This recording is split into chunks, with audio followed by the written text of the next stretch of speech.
There's a group of people over there. Let's go listen in.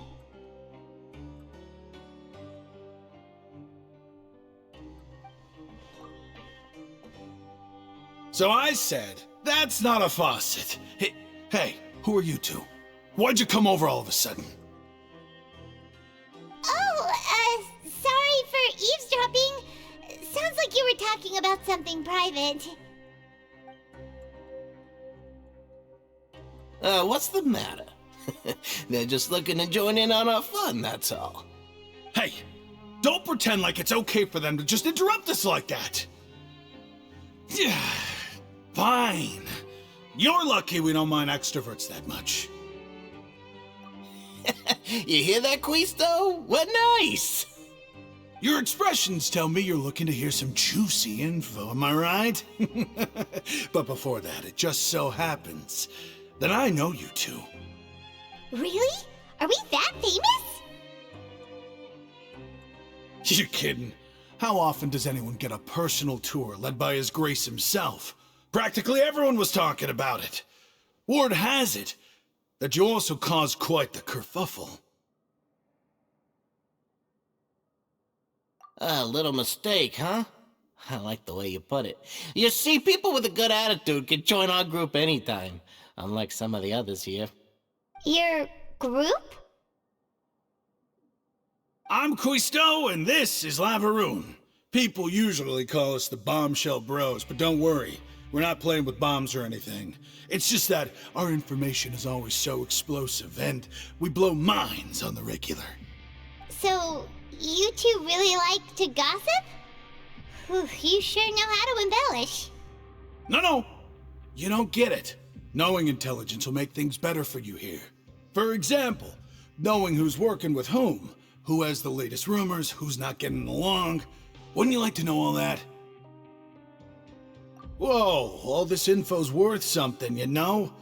You should prove you're worthy of it. I don't mind him. Quisto's always this way. Just play nice and say something to massage his ego. The welfare meals. Talk about the welfare meals. Right! That meal we had yesterday was super delicious. Paimon can still taste it whenever she closes her eyes. Is that so? To tell you the truth, I've been helping out with making those welfare meals. I've been working as a kitchen assistant for about a month and a half now. Oh, so you're the one who made those delicious steaks. Amazing! You could be a professional chef. You are correct.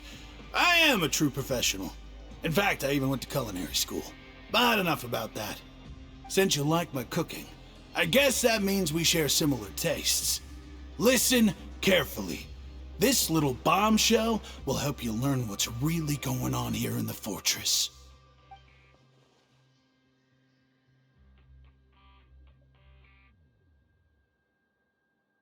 Listen, kids. The power structure within the fortress is quite complicated. The overworlders couldn't care less about us down here. We're basically dogs to them. You've already met the one person here you should never cross, the Duke, Risley. He knows more than you think. And if he doesn't care about something, then he often doesn't bother dealing with it.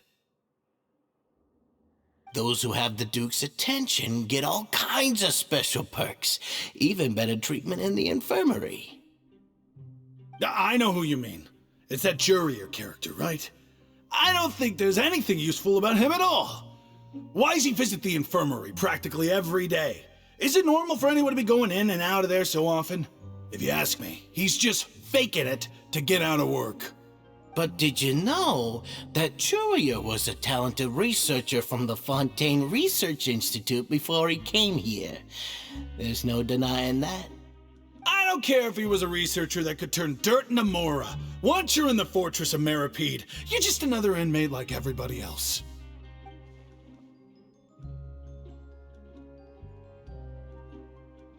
Speaking of which, the last time I saw him, he was passing by in the corridor with Lorvine. I also heard they started arguing in the library and got into a fight, right? Guess that's just how terrible of a guy he is. You mean he hit a woman? Wow, I never imagined he was that bad. But that Lorvine's also quite the odd one, you know? She's always gabbing away, got into a fight with a man, and she also got sent to the infirmary. Come to think of it, I always see her going to the sick bay every couple of days, too. Huh. Wait a second. You don't think? Do you think could it be that they're secretly meeting there to go on dates? But it's really hard to imagine. After all, I do remember seeing Lorvine beat Juria to a pulp that one time. And we might be overthinking things.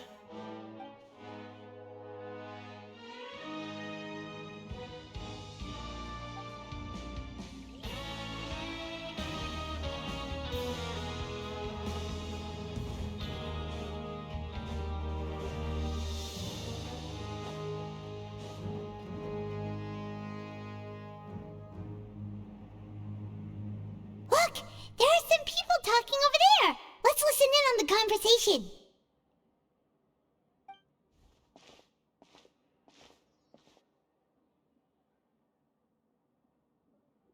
If you ask me, those pompous parasites on the surface act like they're all a bunch of aristocrats.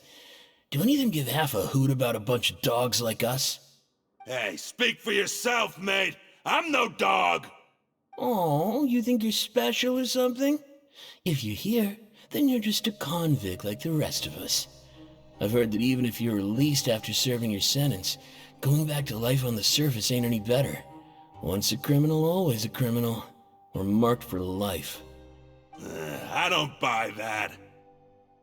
Hey, how cool would it be if the whole world was destroyed by a giant flood and everyone had to start over from nothing? What kind of filthy bilgewater are you spewing? I have family up there. You best shut your sewer hole with talk like that. Listen, things ain't so great on the surface, but who says that you have to leave? I've heard that you can still stay here and work even after you've served your sentence. Not bad if you ask me. Who wants to live in the ruddy overworld anyway? And what makes you think they'd want to hire someone like you? It's one of the great mysteries of the universe, how someone as useless as you is so confident. Whoa. Sounds like they're really unhappy about the overworld. Speaking of which, Paimon never heard anyone use the words overworld or underworld when we were living up there. Is it only something the inmates down here say? That's true.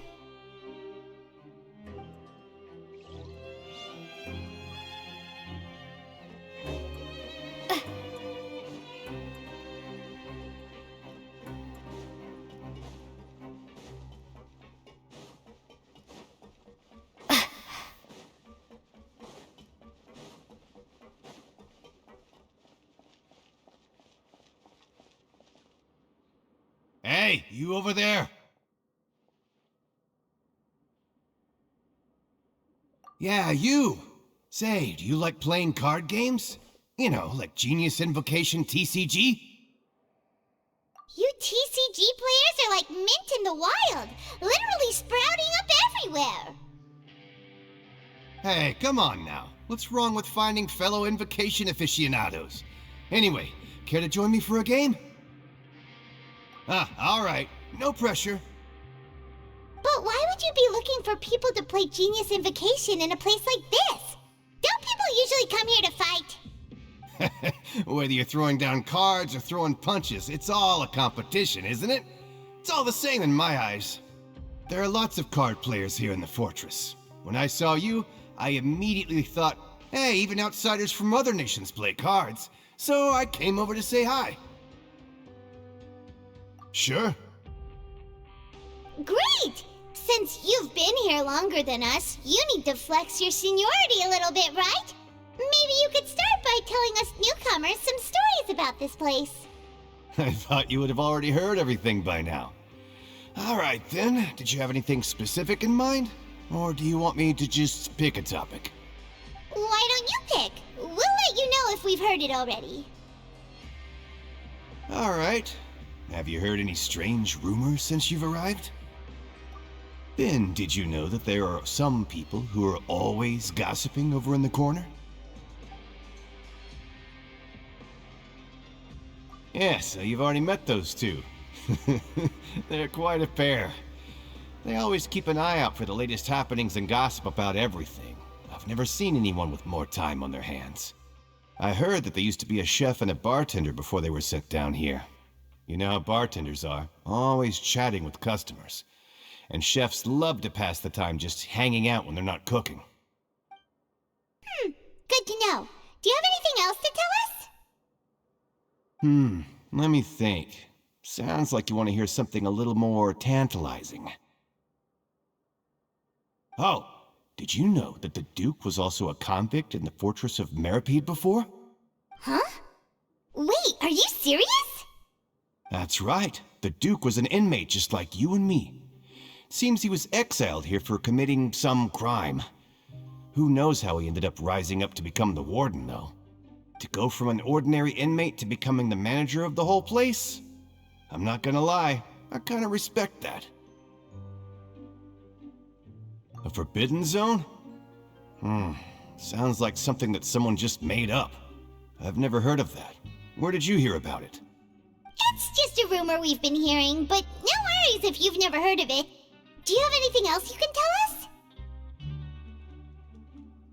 Anything else? Not that I can think of, but I'll be sure to tell you anything interesting I hear next time. You'll have to play a game of Genius Invocation with me first, though.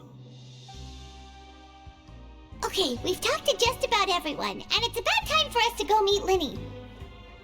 According to the card he left us, we should go meet him in the production zone.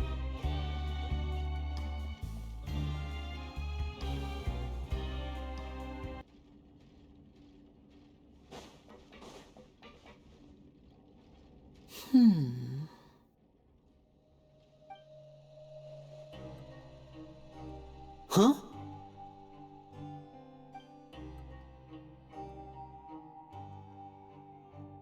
That look in your eyes. You found something? Hey, this is no time to be modest. Just tell him we found a boatload of information. Oh, as expected of the legendary duo, you have my full and undivided attention. Huh. I'd have never guessed that myself. The rumors swirling about this place are unreliable after all, and Master Child probably went missing because he found a way out. He is a harbinger after all. I suppose he's much more resourceful than I initially gave him credit for. Unfortunately, this isn't enough for our final report to Father. We need to find out Master Child's exact whereabouts. Father told me that even though Master Child said he was just coming to Fontaine for a vacation, he actually had some personal reasons. His agenda might be linked to his disappearance. His escape route is already flooded, so we'll have to task someone with professional diving skills to chase after him. Well, when you put it that way, it's obvious that only Fremine would be up to the task. Bingo! Is he around? He's working today. Coming here as a group would have attracted too much attention. I'll talk to him about it later. It's the least I can do. We're all in this together, so it's only fair for us to fulfill our end of the bargain. Honestly, I'm far more impressed by you guys managing to collect all this information right under Risley's watchful eyes. Collecting information has always been our strong point. Now, let me think.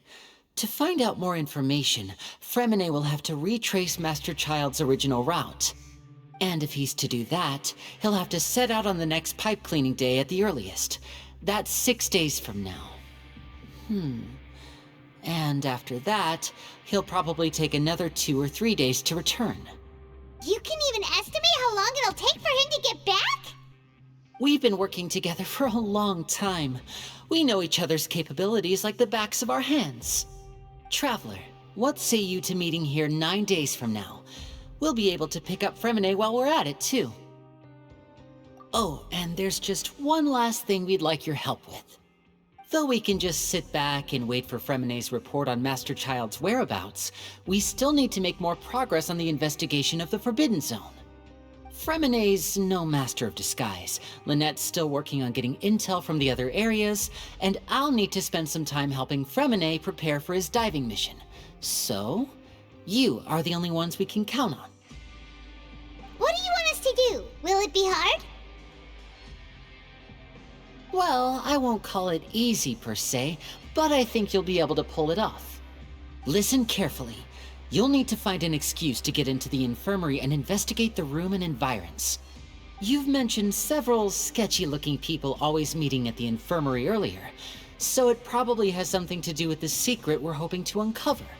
You've already met the head nurse, so she'll be less suspicious of you. Investigate the internal structure of the infirmary and any active dealings within, and pass those on to me alongside anything else you're able to discover. But also, there's no need to take risks. Don't forget, safety always comes first. My apologies. I just started rambling out of habit. It was almost as if I was talking to my younger sister. But that's not a bad thing, right? All right, then we'll head out as soon as we finish our prep. Let's go our separate ways for now, then. Don't forget, we meet here again in 9 days. Stay safe.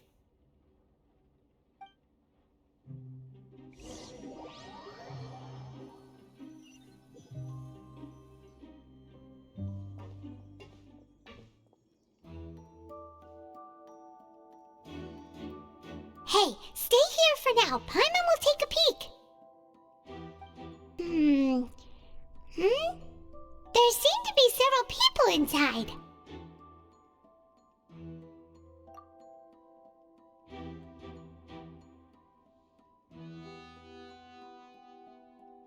Right. I feel like this... It's not impossible. So...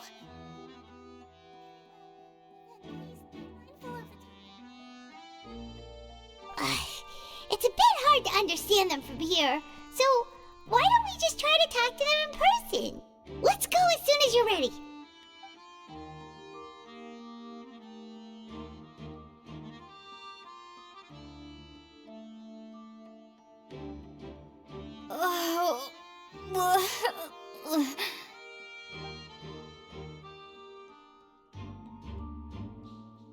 Someone, please help! She's sick!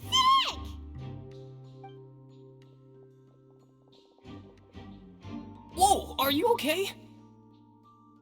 Oh my! What's wrong, little one? There's no need to panic. Take a deep breath before you begin. The traveler started complaining of a stomachache, and then nausea, and then collapsed onto the ground. Paimon doesn't know what to do. Freezing limbs, twitching fingers, and pale complexion. Could it be poison? Let me take a look. Please, lie down over here. Don't worry, I'll get you to the bed safely. Here, hold on to my shoulder and walk slowly.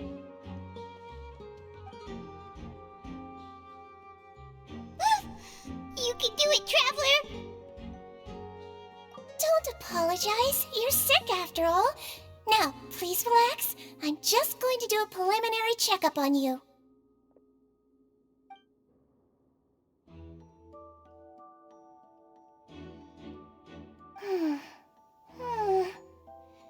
I see now. My checkup has confirmed that she's not in any mortal danger. That's our worst fear out of the way. Eh? Oh, that's good. But... I'll continue my diagnosis of the patient now. Please, relax and take a deep breath.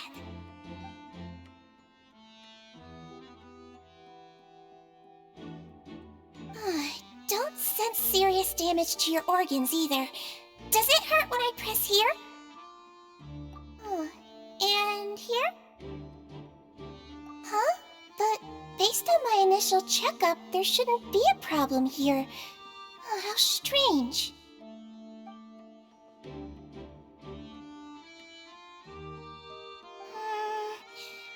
What about here?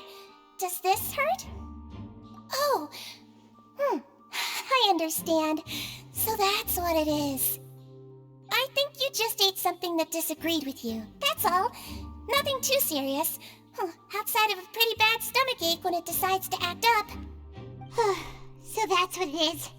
Thank goodness it's not anything more serious. And there have been other inmates complaining about the food recently.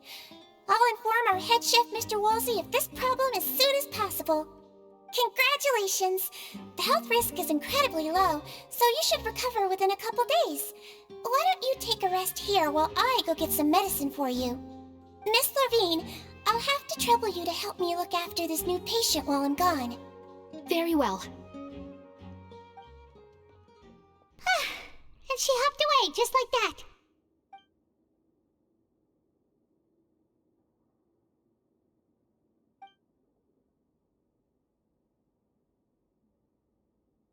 Hello. So how are you feeling now?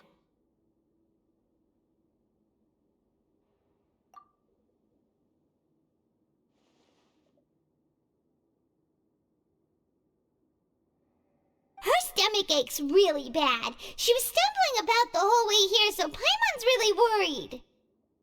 If Miss Sijuin says it's not a serious problem, then there's no need to worry. She's the best medic we've got down here. But it also looks like she's the only medic you've got down here. Well, that's true. What do you mean, that's true? That's really misrepresenting the situation. Of course I can't speak for the whole fortress, but it's not like everyone imprisoned here is useless, you know?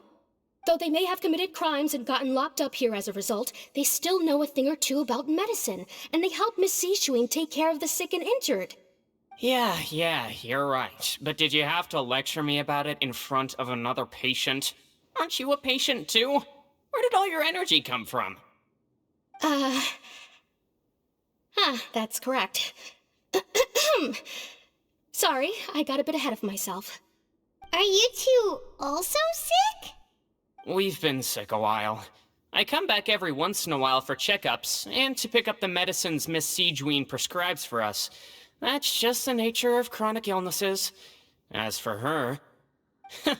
you could say she fancies herself as Miss Sijuin's capable helper because she learned a bit of medical knowledge ages ago.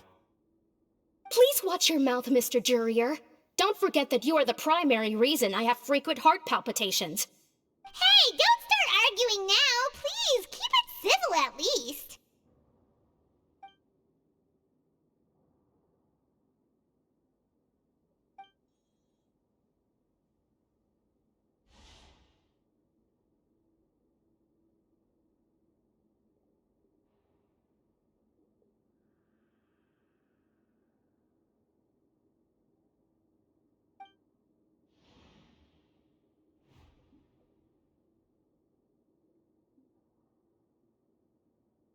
Hey! There's no need to fight!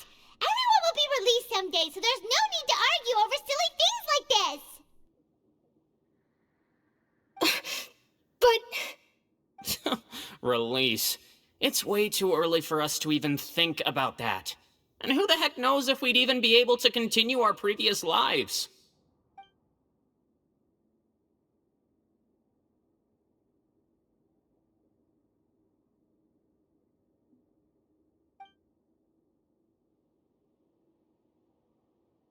Please allow me to end this boring and useless conversation. Oh, and Mr. Jurier, I don't want to see your face here again anytime soon. And same to you, Miss Lorvine. Anyway, that was more than enough rest for me, so I'm going to get out of this excessively noisy place. See you later, everyone. He just slowly walked off like that?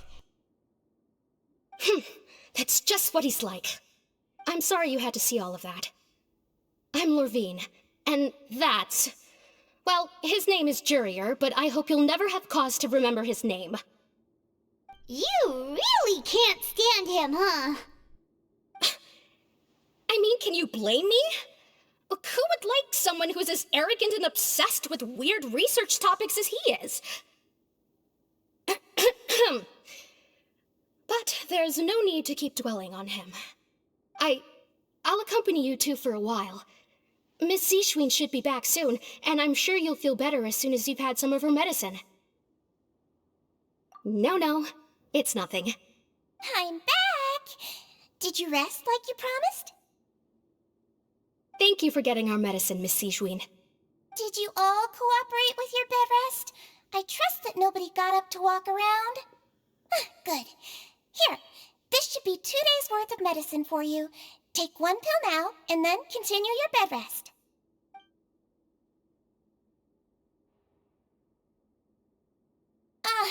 Miss Levine, I left in a bit of a hurry just now.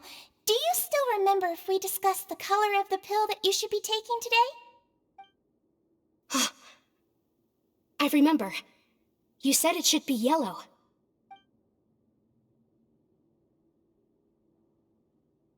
Yellow, huh? I understand. These are yours. Please, make sure to go to bed early after taking them tonight. You'll benefit from a good night's sleep.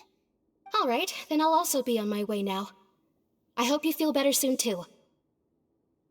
See ya! I'm going to fill out your medical record now.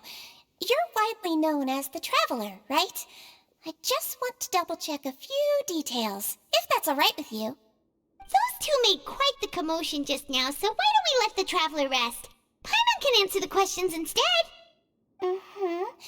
So her primary symptoms are abdominal pain, with secondary symptoms of nausea. Is there anything else? That's it. All right then. Is there anything we should know besides to take the meds? No, her base constitution is quite good, so I'm sure she'll recover quite quickly after taking the medicine. Please, make sure to stick to bland or less stimulating foods, and don't stay up too late at night. Got it. Paimon will hold the Traveler to that for sure.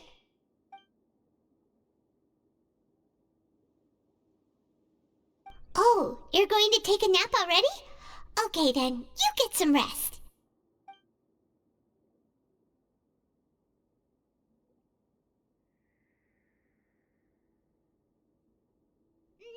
We've been to lots of places together. She may look a bit under the weather now, but she's actually super strong. Oh, so you're the best of companions. Well, don't worry, she'll recover soon.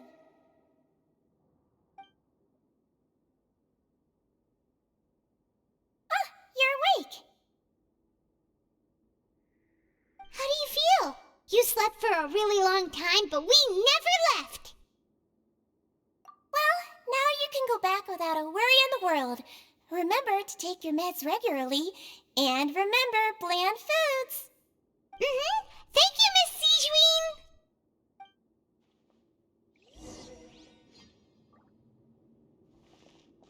Seems like a lot of people have been coming down with an upset stomach lately. I'll need to address that.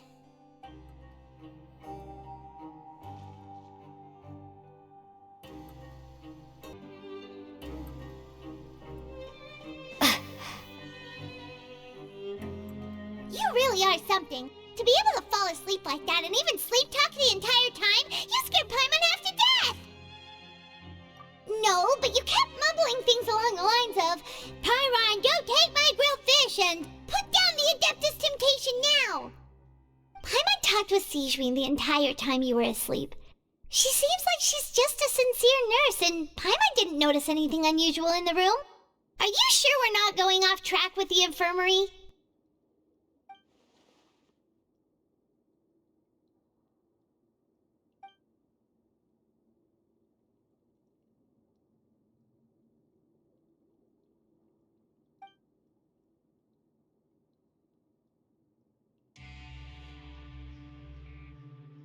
Whoa! You really are super thorough! All those tiny little suspicious things that Paimon didn't even pick up on! We've gotta give the info to Linny!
Hmm?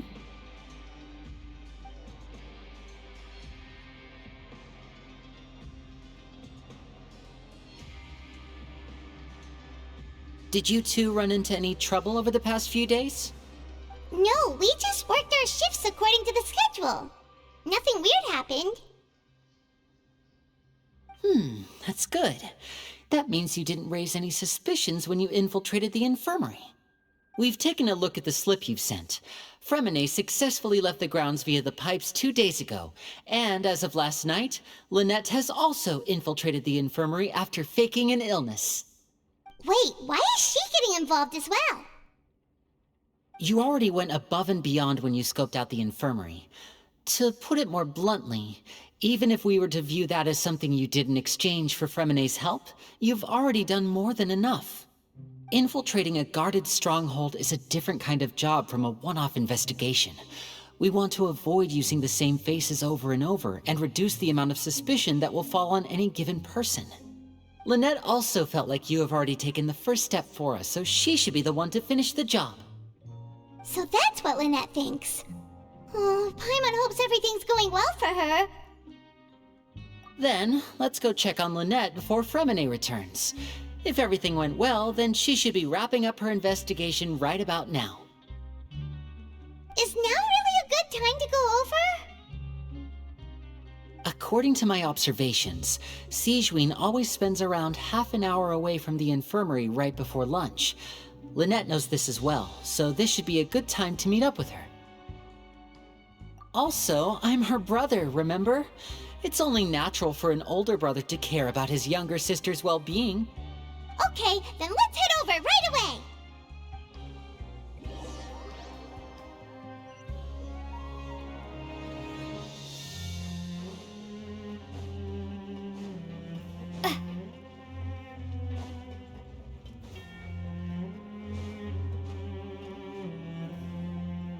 Lynette should be here right now. Huh. Strange. Lynette? As expected, Sigewinne isn't here, but why isn't Lynette here? No, Lynette rarely deviates from the plan. We agreed that if she were to make changes on the fly, she'd find a way to let me know. Unless...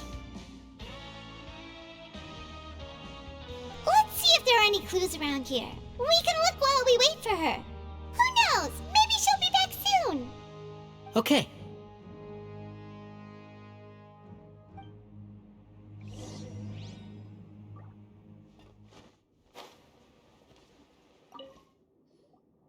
There are some books here and a few files. They all look like medical records. Advanced nursing, how to raise the spirit of your patients, a quick guide to the psychology of emotions, and the meaning of laughter. These sure are some interesting books.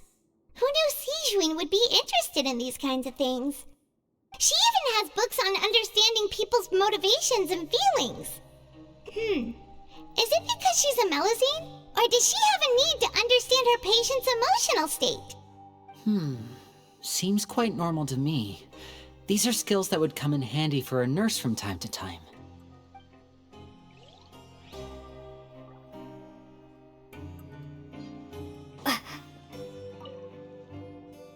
None of the beds have any signs of having been slept in. Except that one over there. That's the one Lynette must have used, right? You said she was pretending to be sick. She would have said her migraine was having a particularly bad flare-up. Generally speaking, the head nurse would then ask her to lie down and rest, while she left to retrieve the medication. Which means, either the head nurse didn't return the entire time from when Lynette laid down up until she left the bed, or the nurse intentionally left it this way.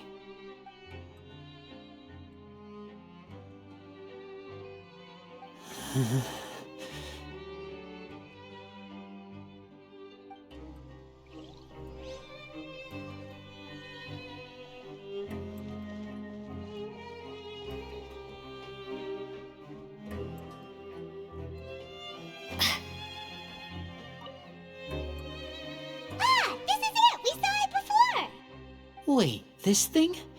It doesn't look like it's been disguised that well.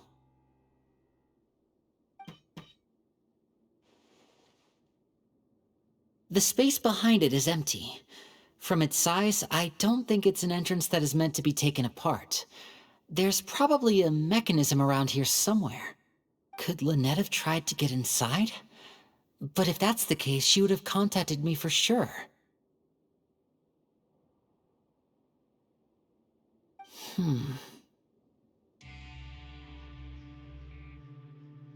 Let's look around here for some more clues. Don't panic, just take another look.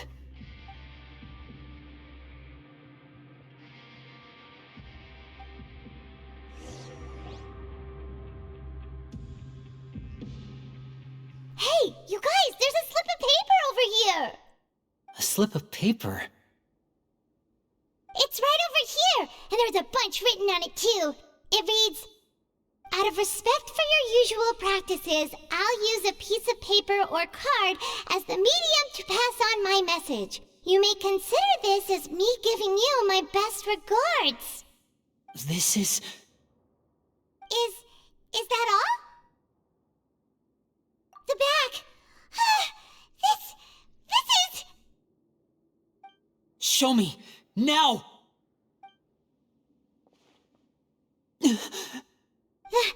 That look on your face.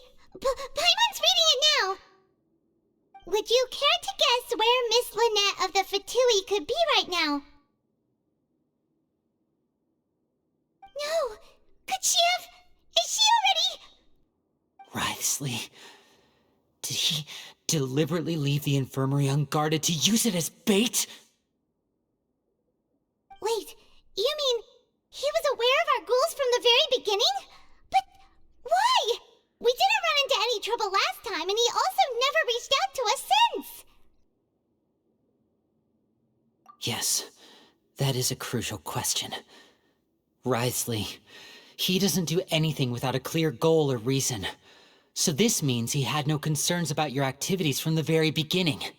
You're not from the same camp as us. You were sent down here by Nervulet, so you have no conflict of interest with Wriothesley. We're a completely different story, though.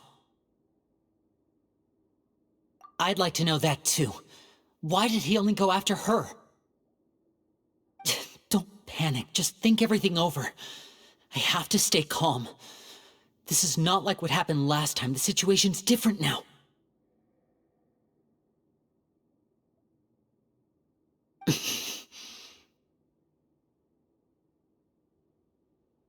Wait, you're right. Wait, but that means... The fact that Fremine was able to leave the grounds, could Wriothesley have let him go as well? But what does he gain by letting Fremine leave like that?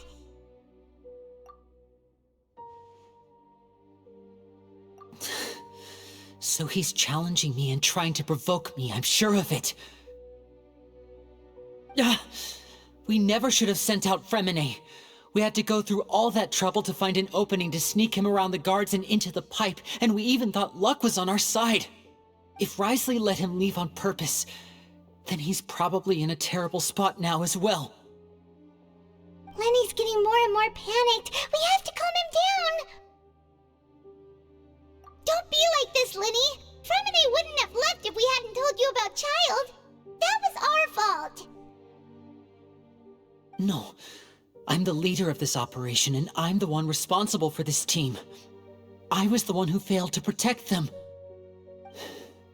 I'll go talk to Wriothesley. Hey, don't be reckless! Traveler, please talk some sense into him. I simply cannot allow Lynette to be abducted again. I have to go. I'll find a way to get them back. He's rushed out the door! After him!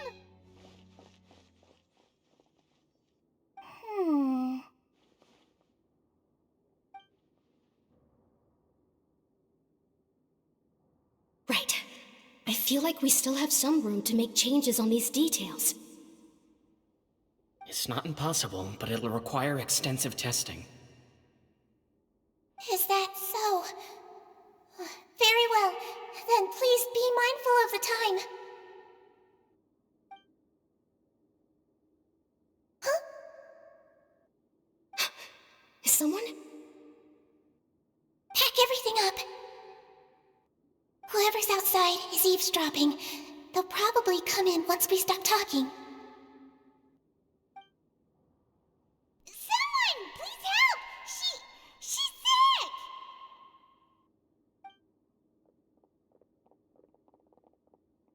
Whoa, are you okay? These two. As expected, they've already found this place. Oh, they are quite sharp. What a delightful turn of events. I like smart people, but I also like playing dumb. I like the feeling of being trusted. Oh my! What's wrong, little one? There's no need to panic. Take a deep breath before you begin. Being able to read human expressions is quite the useful skill. Lenny! Wait! It's no use. We have to catch up to him.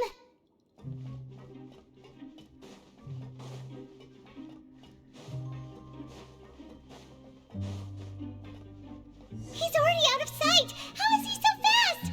Let's go head him off at Risley's office.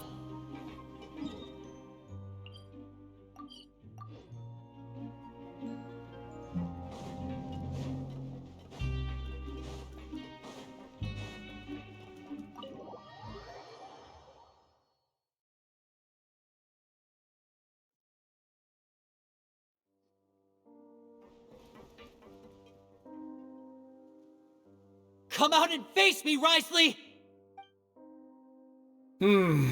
Aren't we at an administrative office space? Why don't you at least try to follow even a couple rules from the fortress's indoor management regulations? What did you do to my sister? I ran into the young miss at the infirmary. I'd heard that she was suffering from quite the migraine, so I decided to invite her over for a cup of tea. I do have some teas in my collection that can work wonders against such an illness. Stop joking around! Where did you take my siblings? I have also heard that your performances are quite the spectacle. Miss Lynette would sometimes enter a box filled with water, only to emerge the next second from another place altogether. Maybe she'll appear behind you right now if you were to turn your head. Is he trying to trick me into turning my head? No, he's probably not looking to attack me right now. All of the hostages are in his hands, and he's even in the mood for small talk. That means Lynette is probably still alive. You knew we were investigating the infirmary from the start, so you deliberately aroused the Traveler's suspicions and baited us into continuing our investigation, just so that you'd be able to kidnap Lynette. As for Fremine, no, you probably didn't even interfere with Child's escape. You let him go, so you could purge the Fatui members that we had planted into your ranks. There was no need to do so. The Fortress of Meripede is a pretty pleasant place. Most people enjoy their lives here. The only ones who act differently are those with personal agendas. It was quite easy to identify your colleagues. You removed our original members and spread the news of Child's escape so Father would assign our team to come down and investigate. Fremine has also fallen into your hands, right? If you're oh so omnipotent and so in control, why would you need hostages? One correction. Lynette is in my hands right now, but Fremine is not. He's not? What do you really want? Lenny! Oh, wonderful. Everyone is here, so I'll only need to say this once. Thank you so much for cooperating with me. Eager and to the point, I see. Alas, only Miss Lynette is currently having a cup of the fortress's finest tea. Although, as per your original plan, Mr. Fremine should also have returned to the fortress by now. But he has neither shown up within my gates, nor has he been taken into any kind of custody. So where do you think he may be right now? Wait, you can't mean... You locked him outside in the sea? I closed the fortress's gate to the outside world. That's all. Fremine's a star diver, so he should be fine, right? No, we're still here, so he definitely tried to find a way to come back for us. So we can't assume he might have made a break for the surface. But why would I do this, you may be asking? To have an audience with you, of course. My intel tells me that Mr. Linney is a great magician, so it's only natural for me to want to have some cards of my own when it comes to negotiating. Besides, I do recall you mentioning to Miss Lynette that you've always wanted to have a face-to-face meeting with the Lord of the Fortress of Meripede, regardless of whether it was in a personal or a professional capacity. Well, you got your wish. So, you've been keeping tabs on us before we even set foot in the fortress. Some of my folks just happened to hear a thing or two, that's all. In any case, I will be straight with you. I was willing to play dumb and turn a blind eye, so we had a pleasant few days playing games together here. But once you started focusing on the Forbidden Zone, all of that changed. Mr. Linney, the cards are stacked against you right now. Miss Lynette is in my hands, and Mr. Freminet is still slowly being pickled out there in the brine. You know just as well as I that he cannot last out there forever. You need do but one thing to guarantee their safety. I would like you to contact your superior, and ideally invite her over for a cup of tea with me. You want to see Father? But why should she bother giving you an audience? Well, if she cares for the well-being of her dearest children, she should have plenty of motivation to join me for a parents' evening. I've heard that the bonds between the members of the House of the Hearth are like the bonds of family. I don't see why she would refuse. Why did you think Father sent us to handle the Fortress of Meripede? This place is basically a no-man's land. It wouldn't be fitting for anyone as important as a harbinger like Father to come here in person. Oh, I see. So it's because she doesn't care for my place here. That's such a shame. After all, I've amassed quite the tea collection. I was looking forward to sharing it with her. Both Monsieur Neuvillette and Lady Farina have already received many samples as gifts. Was this the extent of your master plan to get to Father? No matter how much pressure you may put on me, I won't allow you to use us to blackmail her. You people really are difficult to get along with. All I'm asking for is a face-to-face conversation. Does she truly have no interest in the fortress's secret? Mr. Linney, you have one last chance to invite your father here. If you refuse... Winnie!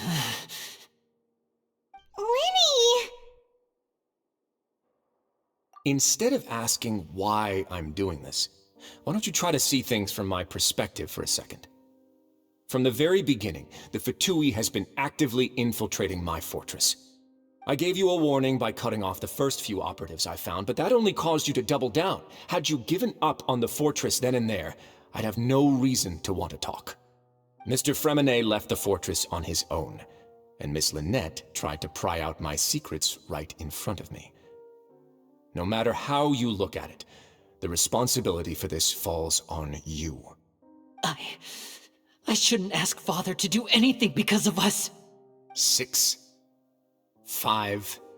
Wait, 2, 1. Time's up.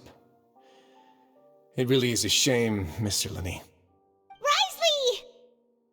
Negotiations have broken down. Please leave, ladies and gentlemen. It's time for my afternoon tea. Yeah, listen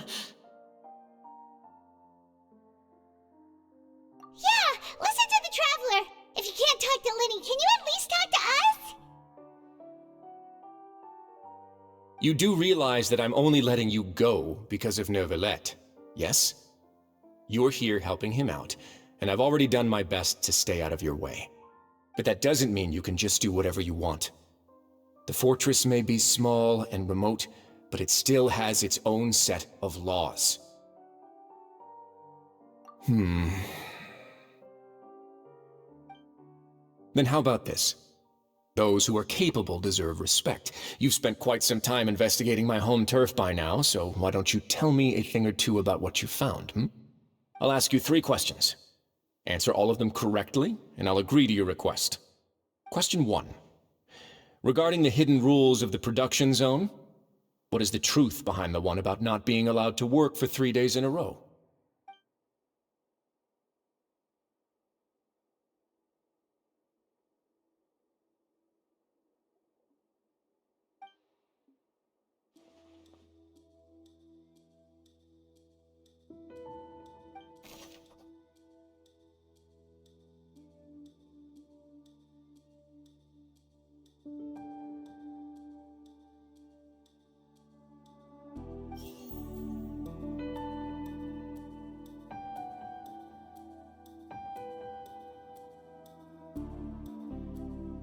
I've been told that the infirmary is always empty for the half hour just before lunch. But what could Sijuin be doing during that time? The Fonta promoter has been struggling because he doesn't recognize the real value of coupons. Meanwhile, the Duke believes that only idiots who don't understand the value of coupons would spend them on Fonta. We often see Miss Sijuin observing the prisoners at work near their production zone. It seems like she can perceive the general state of a person's health just by looking at them. Fonta's internal reports suggest that they're starting a new trial of an unnamed and unpackaged product.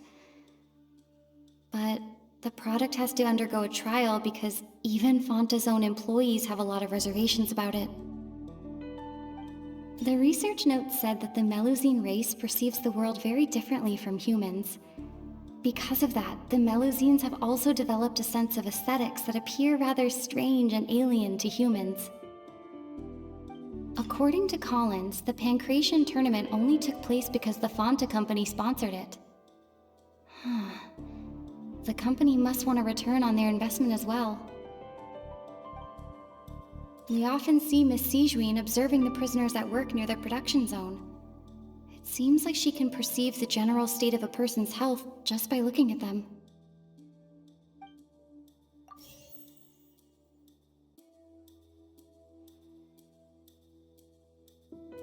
I've been told that the infirmary is always empty for the half hour just before lunch. But what could Sijuin be doing during that time?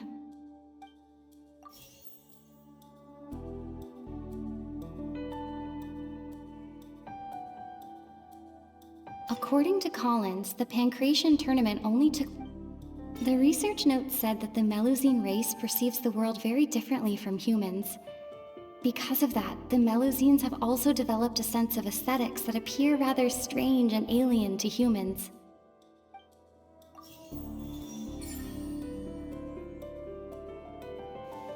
So that's what's going on!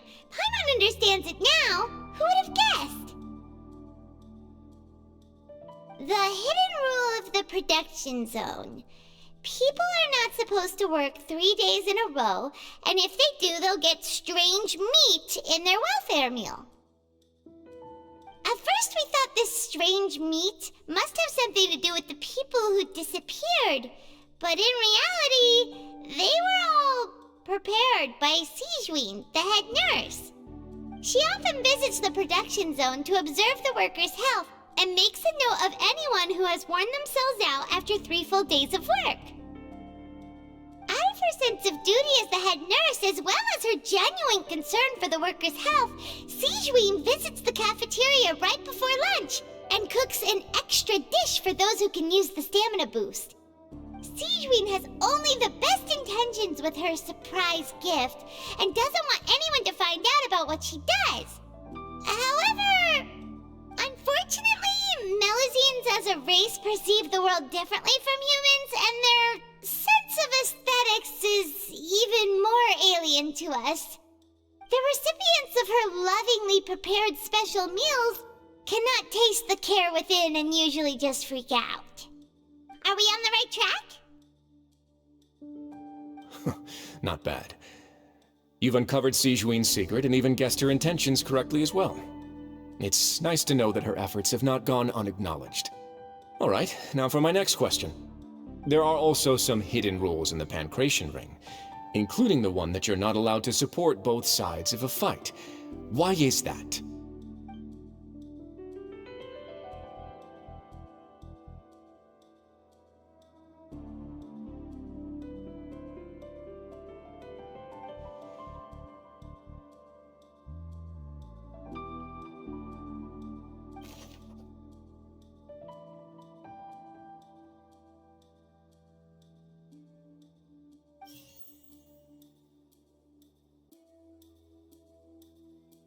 I've been told that the infirmary is always empty for the half hour just before...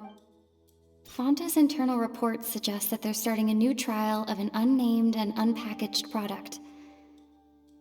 But the product has to undergo a trial because even Fonta's own employees have a lot of reservations about it. The Fonta promoter has been struggling because he doesn't recognize the real value of coupons. Meanwhile, the Duke believes that only idiots who don't understand the value of coupons would spend them on Fonta. According to Collins, the Pancration tournament only took place because the Fonta company sponsored it. The company must want a return on their investment as well.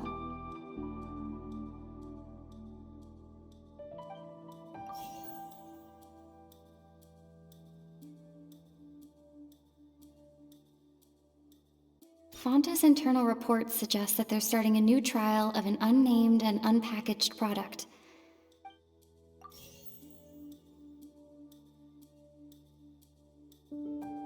The Fonta promoter has been struggling because he doesn't recognize the real value of coupons. Meanwhile, the Duke believes that only idiots who don't understand.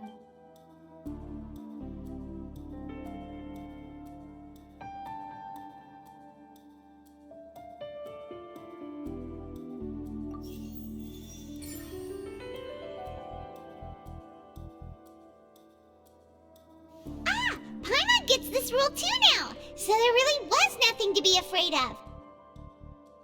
That hidden rule of the Pancration Ring is about how, people are not supposed to bet on both boxers at the same time. And if they do, they'll receive a package containing a strange, blood-colored liquid.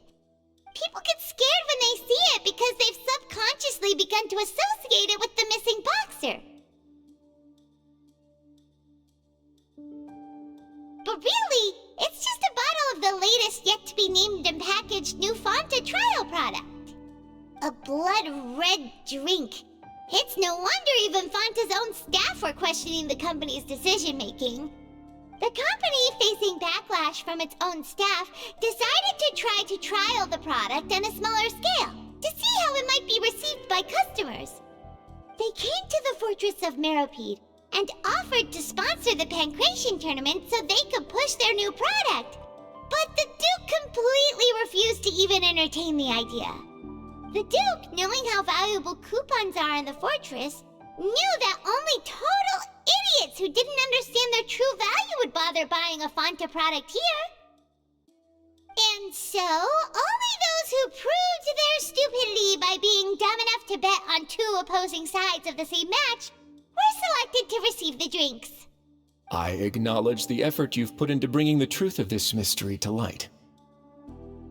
Although, based on your description, that Fonta promoter is a bit too careless with his words, I may just reconsider my collaboration with the company. Alright, and here's the final question. What's the secret behind our head nurse and all of her patients in the infirmary? Stop your cruel and pointless games, Risley! You know that we haven't finished our investigation, so there's no way we can answer the last question! The thought of sparing Lynette and Fremine never even crossed your mind! You'll pay for this! Ah! Lenny, are you alright? Oh, close one. I owe you, Sigewinne. That was a fantastic shot. It was nothing, Your Grace. Sigewinne? Though this gun may look like a toy, it's actually fully functional, as I just demonstrated. Sigewinne... You... Not at all. I am merely a resident of the fortress, and thus protecting it is my duty. When Monsieur Nervulette asked me to come here, he told me that my job would be to take care of the well-being of everyone here. I am merely discharging my duties. But if you mean what you just said, then isn't Linny someone you should be looking after as well? Isn't he a resident here just like the rest of us? But I really am just doing what Monsieur Nervulette told me to do. Everything I did, I've done to protect them. Had I not, they would be in far more dire straits right now. His Grace knows it too, right? Your Grace? Mind proving my innocence to them? My dear Sigewinne, whatever shall I do with you? Would it have killed you to just wait another minute or two? Well, it's nearly time after after all. The way you do things can be truly frustrating sometimes, Your Grace. I figured I should try to talk some sense into you. What are you talking about? What time? Take me if you want. Let them go. How touching. Can you just give me one more minute? Don't be like that, Your Grace. All right, everyone, calm down. 2 more visitors will be arriving any time now. I'll go get a cup of tea. Miss Sigewinne, I leave Miss Lynette in your care. You... What are you doing? I believe I hear footsteps.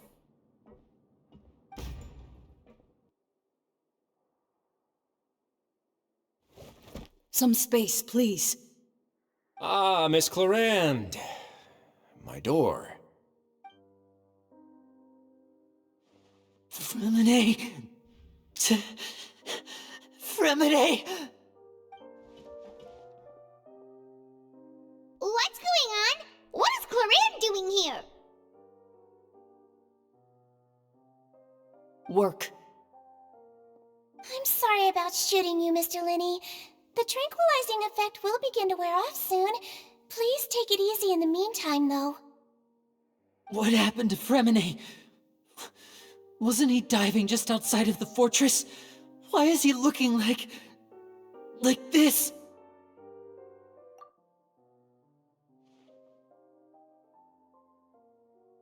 A flushed face, an accelerated pulse. He must have consumed primordial seawater. What did you say? Please, make some space. I'll need to give Mr. Fremine a more thorough checkup. Your Grace, I'll leave the rest to you. I'll talk to Clorinde while you get Fremine to where he needs to be. Everything else can wait.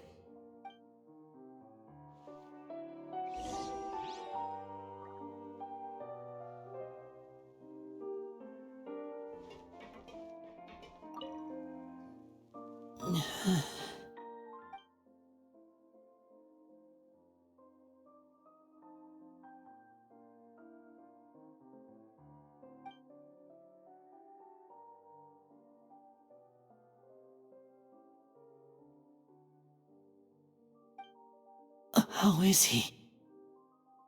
These symptoms are probably caused by an acute ingestion of a large amount of primordial seawater. Still, his condition is not critical. Of course, it would be best if he stayed for further observation. But let's leave him here for now, and move him to the infirmary once he's recovered a bit more. Sorry. I am aware that the infirmary may not be your favorite place in the world at the moment. We do only have a single clinic in the fortress, however.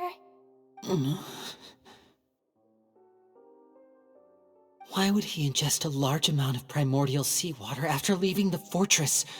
How could that possibly happen? Please, look after Mr. Fremine for the moment. I'll go fetch some medicine and a respirator. Oh, I'll bring Miss Lynette back with me. Where is she? How is she right now?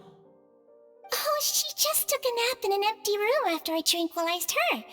If my calculations are correct, she should also be waking up right around now. You might not believe me, but His Grace and I actually made some snacks and tea for her.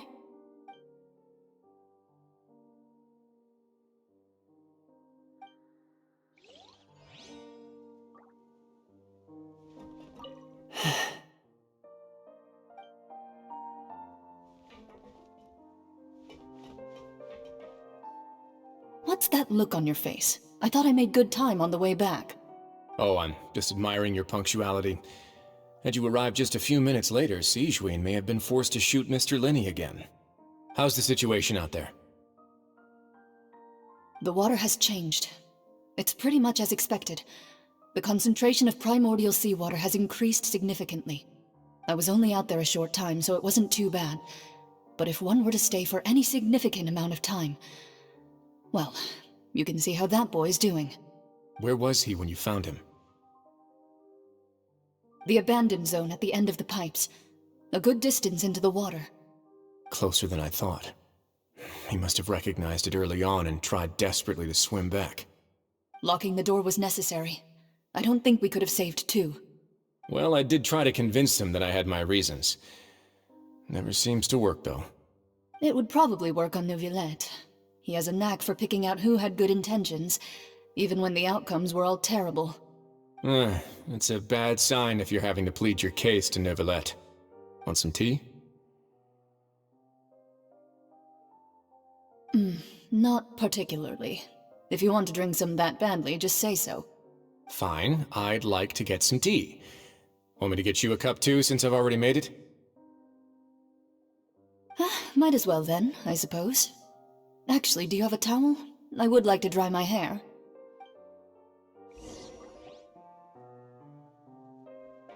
Linny, are you okay?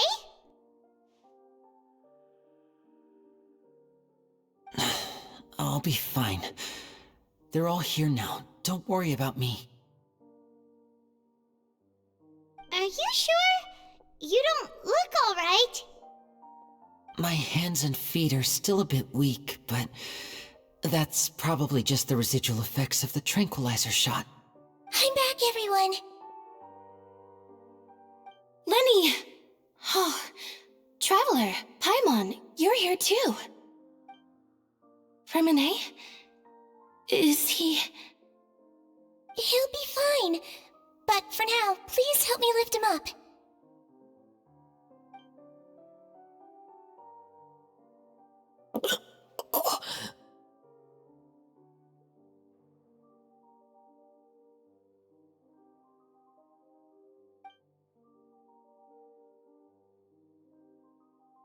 His breathing's beginning to slow down. Give me a hand and help me get him to the infirmary. Yeah, I'll take him from this side. Lynette, together? On it. Traveler, you seem pretty worried about him. Want to come with us?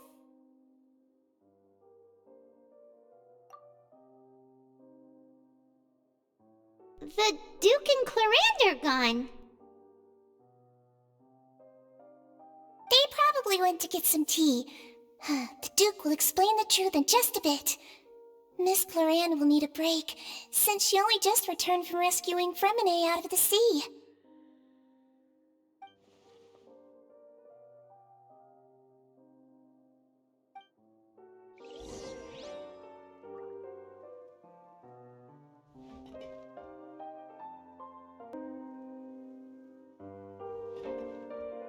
Could I tempt you with some sugar for your tea? No need.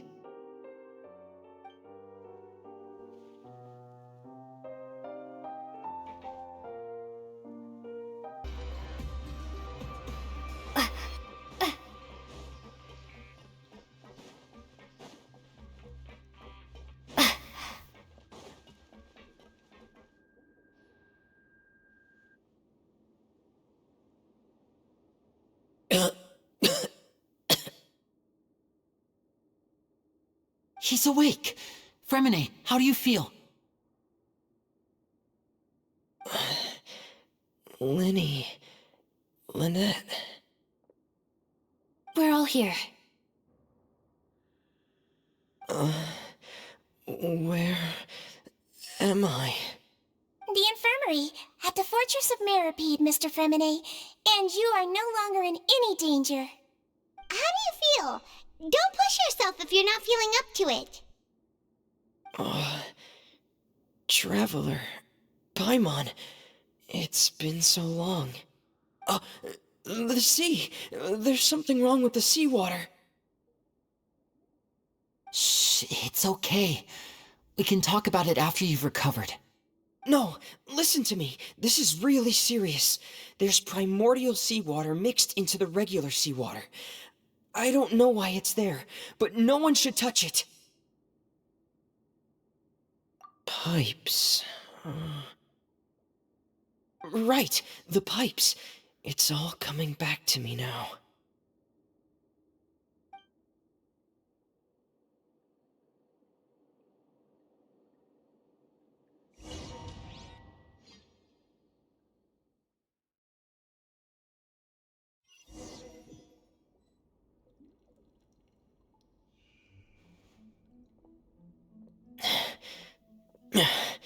I'm in.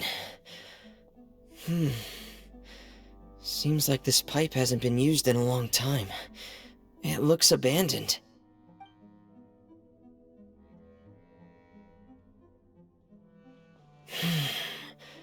Where could Master Child be?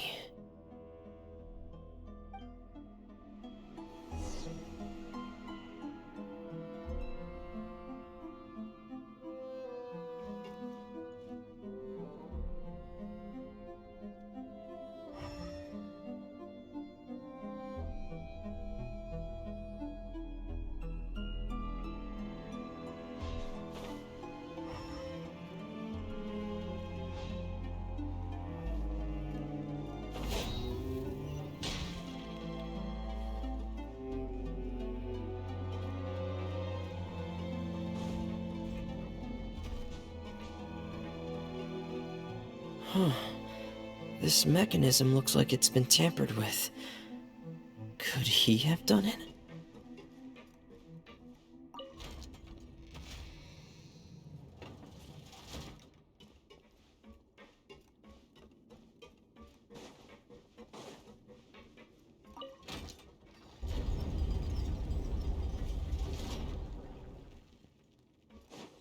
Yeah.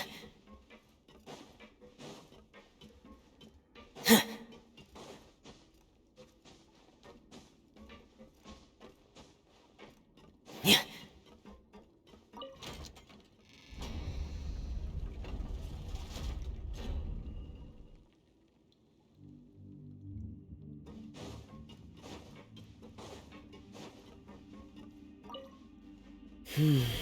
It's getting stuck on something. Seems like I'll have to avoid those obstacles while I turn it.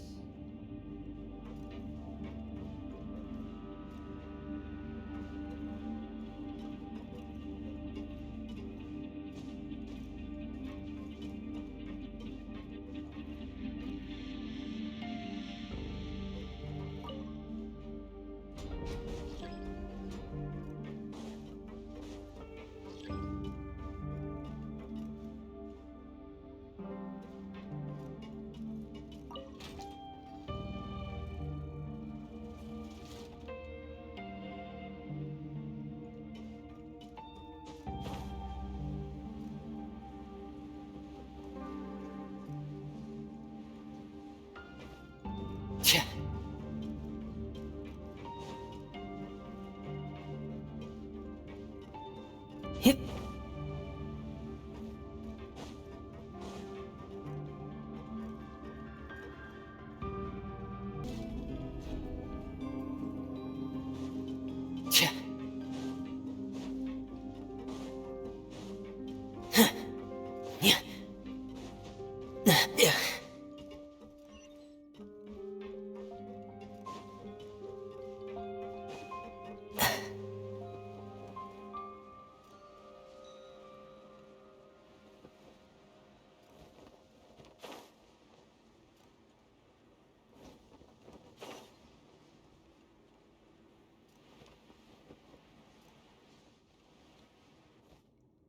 This is where the water starts.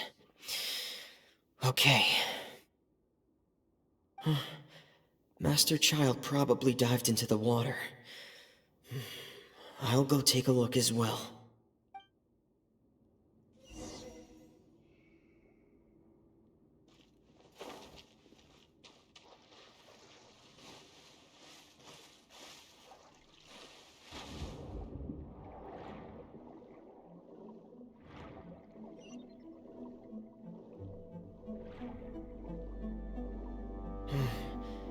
The vegetation here is a bit more sparse. These traces aren't natural. A person must have left them, and recently. I should be going in the right direction. Oh, there are traces here too. I need to keep going. Huh? The traces are gone. But I don't see where he could have gone from here. Wait, what the...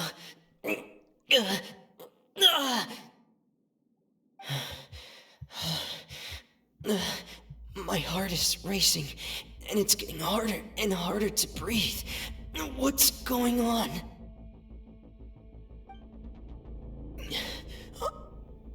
No good.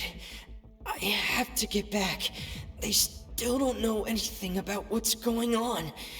If I turn back right now, I should still be able to make it.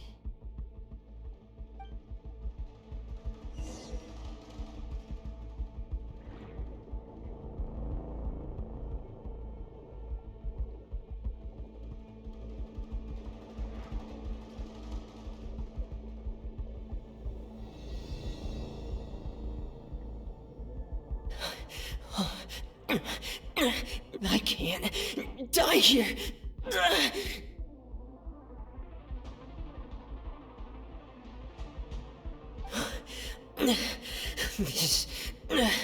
This is bad.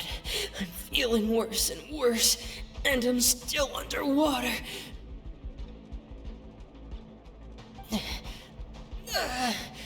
I have to push on.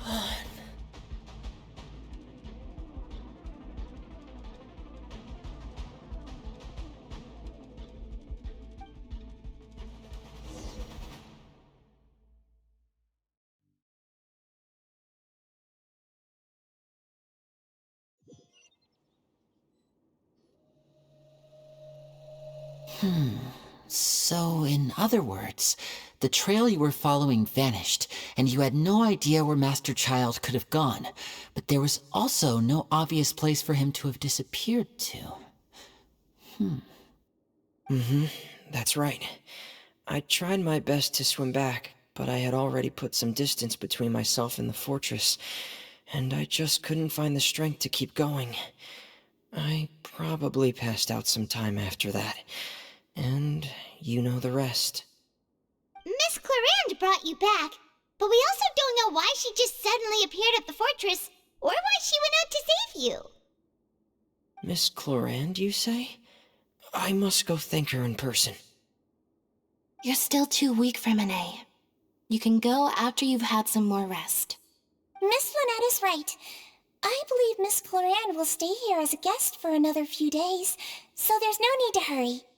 A guest? Then I can assume Risley was the one who invited her to come down here? You should ask His Grace about that. He'll be able to explain better than me. Yeah, it's about time he actually told us what's going on. Wanna come with us, Lenny? No, please go on without me. I don't want to leave just yet. Lenny. The logical part of my brain is aware that we're safe right now, but I still can't bring myself to leave. Both of you are just in danger. Understood. Then let's just sit together for a while. In that case, I'll leave the infirmary to you. The Traveler and I are going to head out for now. As long as you stay in here, I don't think you'll be disturbed. Thank you.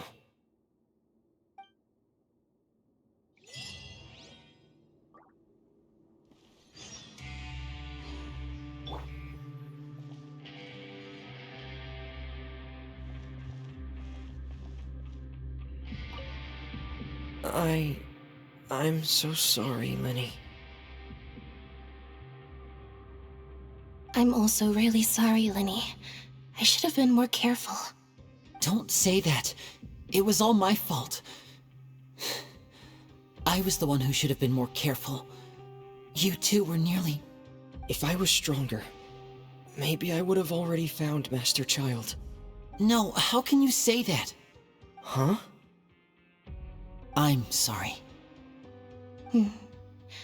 What I'm hearing is, we all dropped the ball at some point during the mission, so the responsibility falls on all of us. Isn't that right? Yeah, that's right. It's on all of us. Lenny, we understand that you're worried about us, but we're worried about you as well. Please don't blame yourself. We want you to keep your spirits up. Yeah.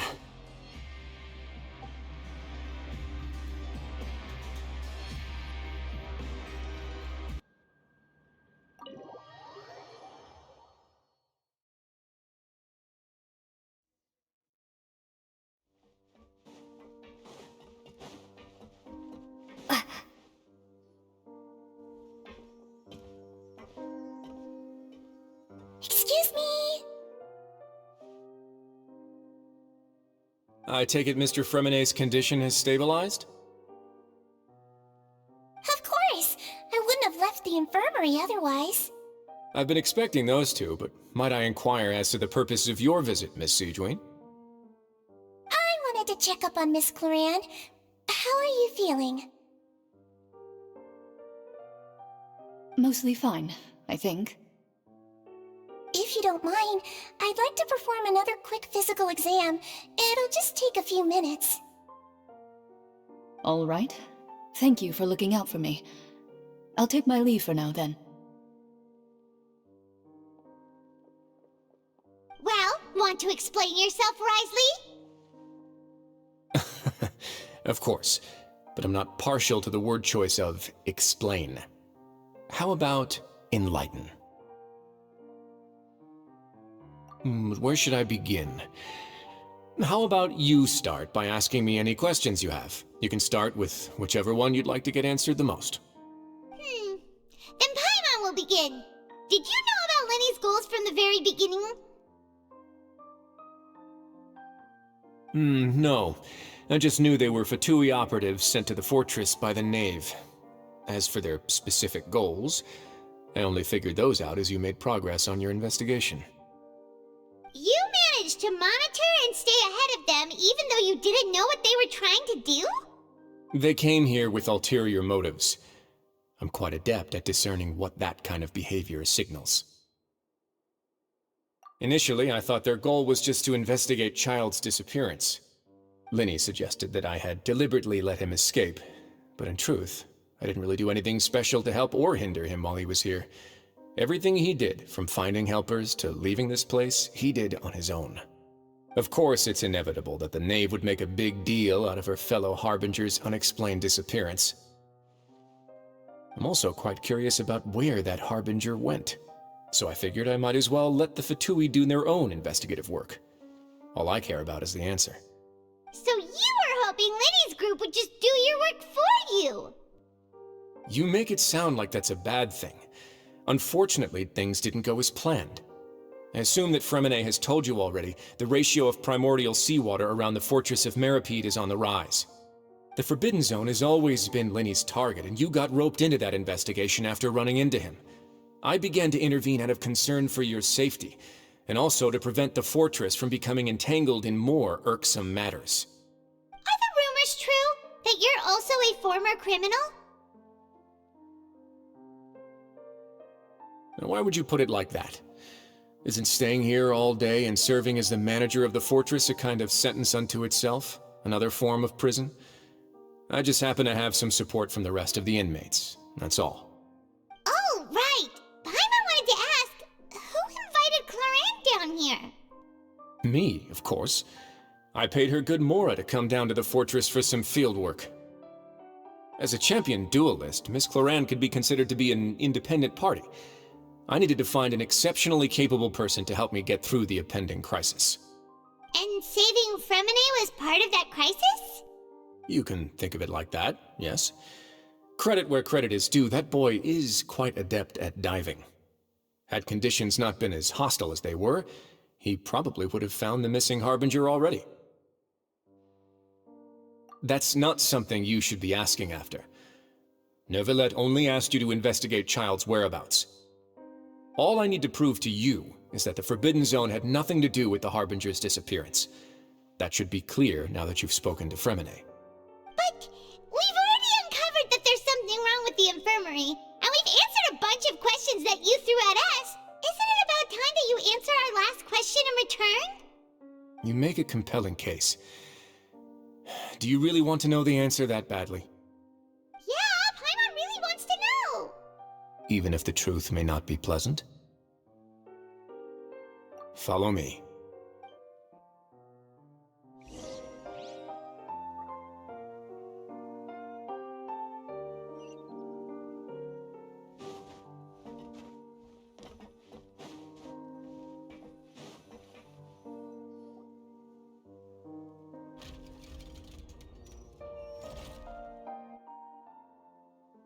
There's a hidden door here?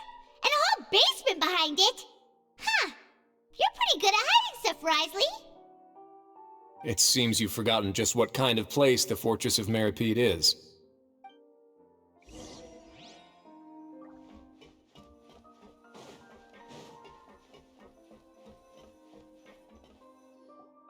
Stand on the central plate. Wait, is there a secret mechanism or... Whoa!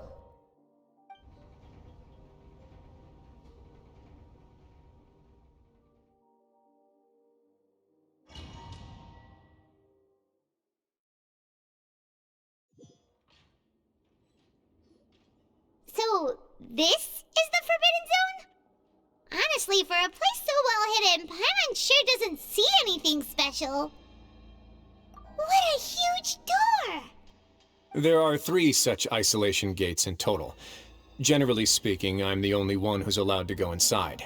Hence the name Forbidden Zone. Am I correct to assume you're going to run on back and tell your little Fatui friends everything? Well, Paimon wasn't thinking of keeping anything from them. Well, I'd advise you wait until you've seen the whole truth of this place for yourself before deciding whether or not to tell them.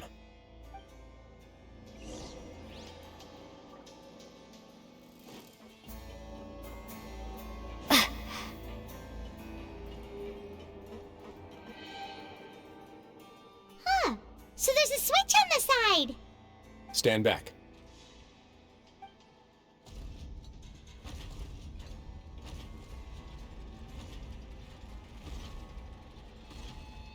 Whoa, they all just went up one by one.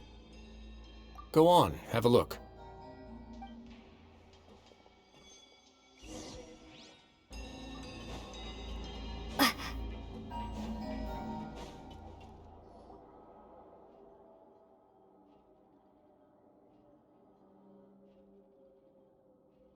I've been interested in what lies beyond that gate ever since I assumed leadership of the Fortress of Meripede.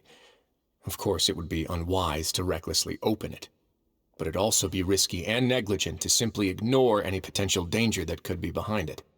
The readings on that dashboard have not budged since the day when I first laid eyes on this place.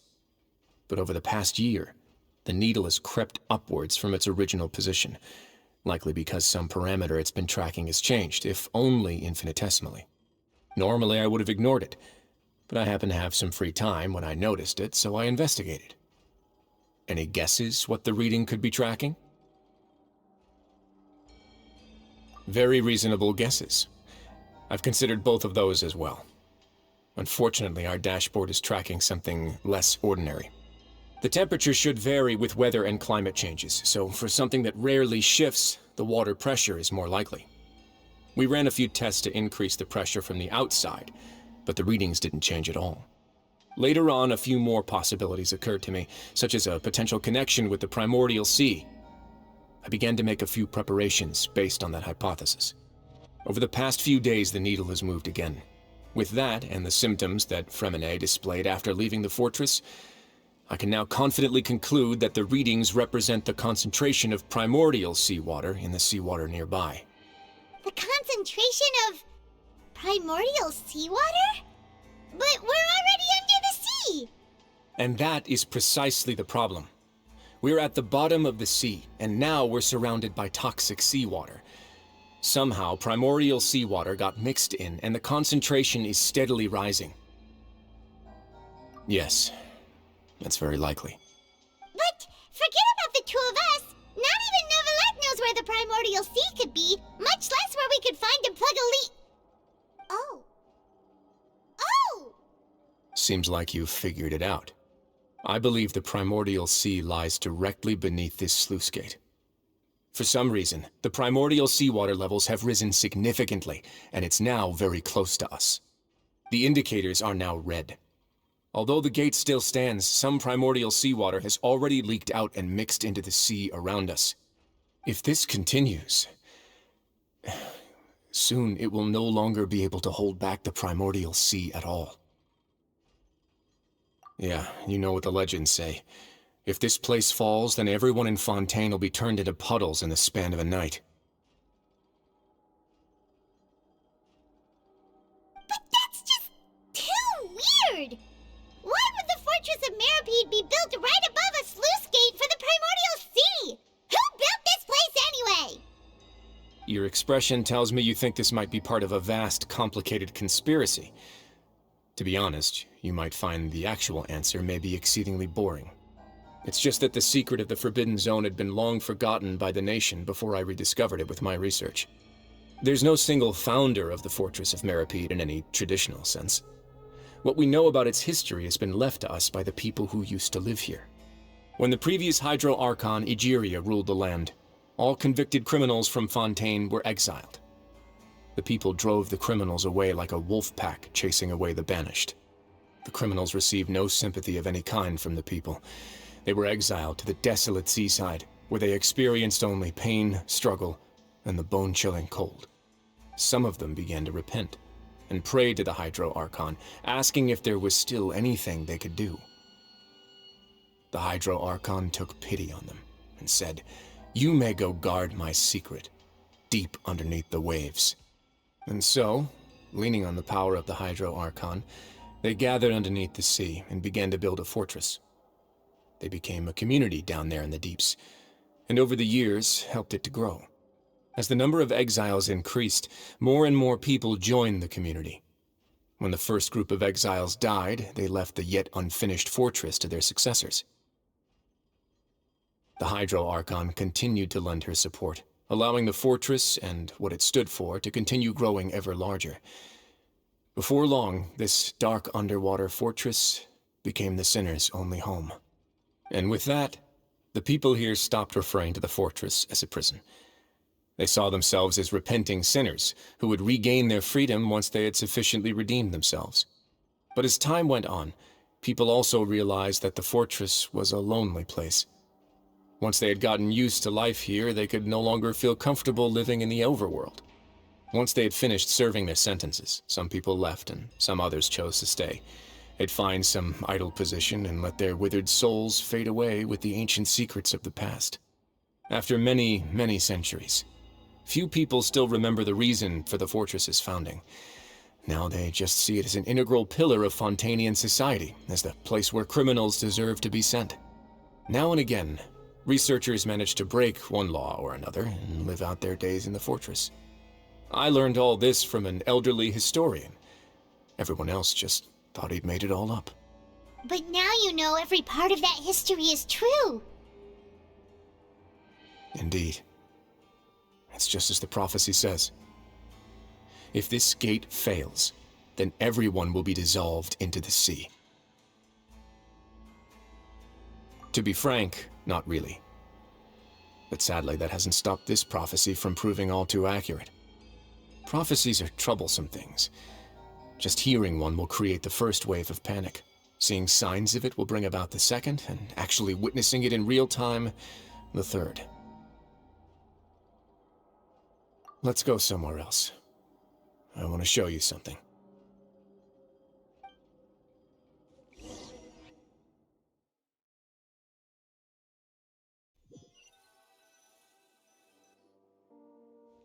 This is it. Your Grace, perfect timing. The results from our last round of experiments have... Wait, Jurier, he's not alone! Huh? Lorvine and Jurier? No need to panic, you two. I've already told them about our plan. What? After you warned us not to tell a single soul about any of this? I'm skeptical as well. Are you sure they are trustworthy? The results speak for themselves, don't they? These two may already know more than you could ever imagine. All right then, if Your Grace insists. They seem harmless enough, so I'll trust them for now. Well, how about some reintroductions? This is Jurier, one of the highest-ranked researchers from the Fontaine Research Institute. He used to work under Edwin. I trust that you've heard of Edwin? Good. Saves me a bit of time explaining. Edwin's main areas of research were archaeum and gravimeters. As his assistant, Jurier is quite familiar with them as well. I hired him to be my technical consultant. You want to blow up the Fortress of Meripede? Ah, what a lovely idea. I'm already imagining it in my head. Gotta admit, I'm tempted as well. Guys, focus! Focus! That taskmaster over there is Miss Lorvine, and is also one of my technical consultants. While Jurier used to be Edwin's assistant, she used to be Jurier's assistant. Ooh, are they together? See, everyone keeps asking this question. Are you too sure you're not a couple and just using your work as a convenient cover? Your Grace, I am not in a relationship with this man. If I dated her, I'd officially be madder than Edwin. Jeez, forget I said anything then. Follow me. Whoa, there's another door that goes right up. Your constant amazement makes it seem like the fortress can do anything. But Paimon really thinks everything's super cool.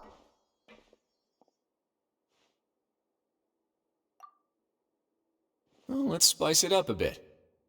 And here you go.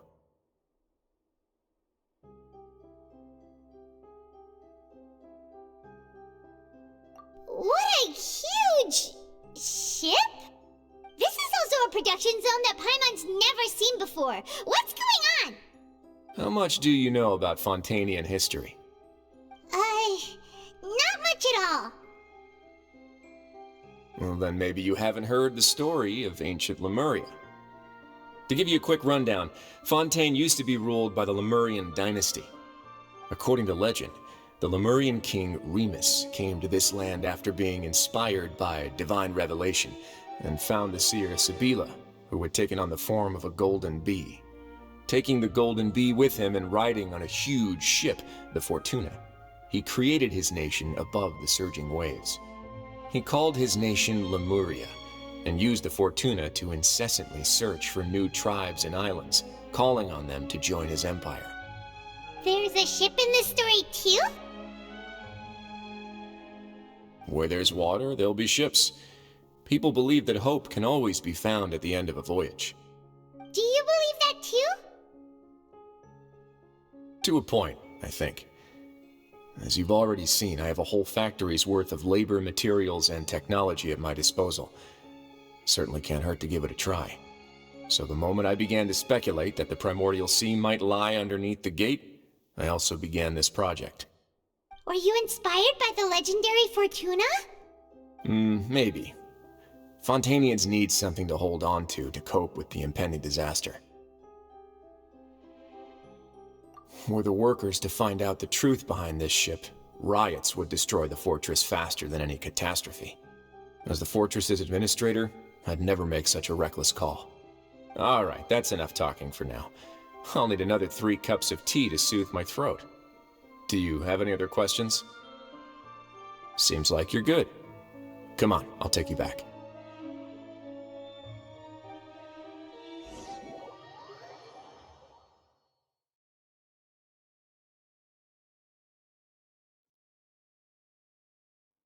I'll leave you here for now. Oh, thank you so much. No worries. But don't forget, it's up to you whether or not you want to share what you just saw. What you do from here on out will likely affect those 3 as well.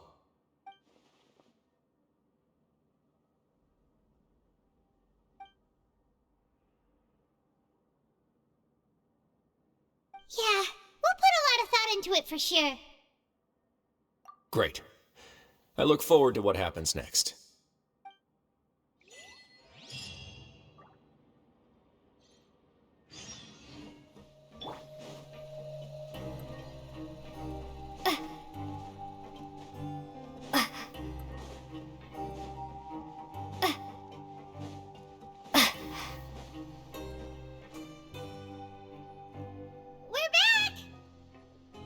Welcome back.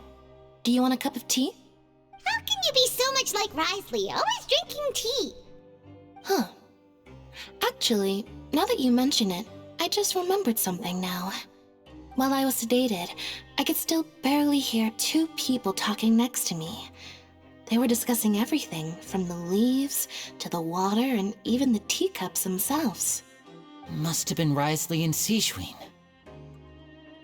Yeah, I heard one male voice and one female, so it should have been the two of them.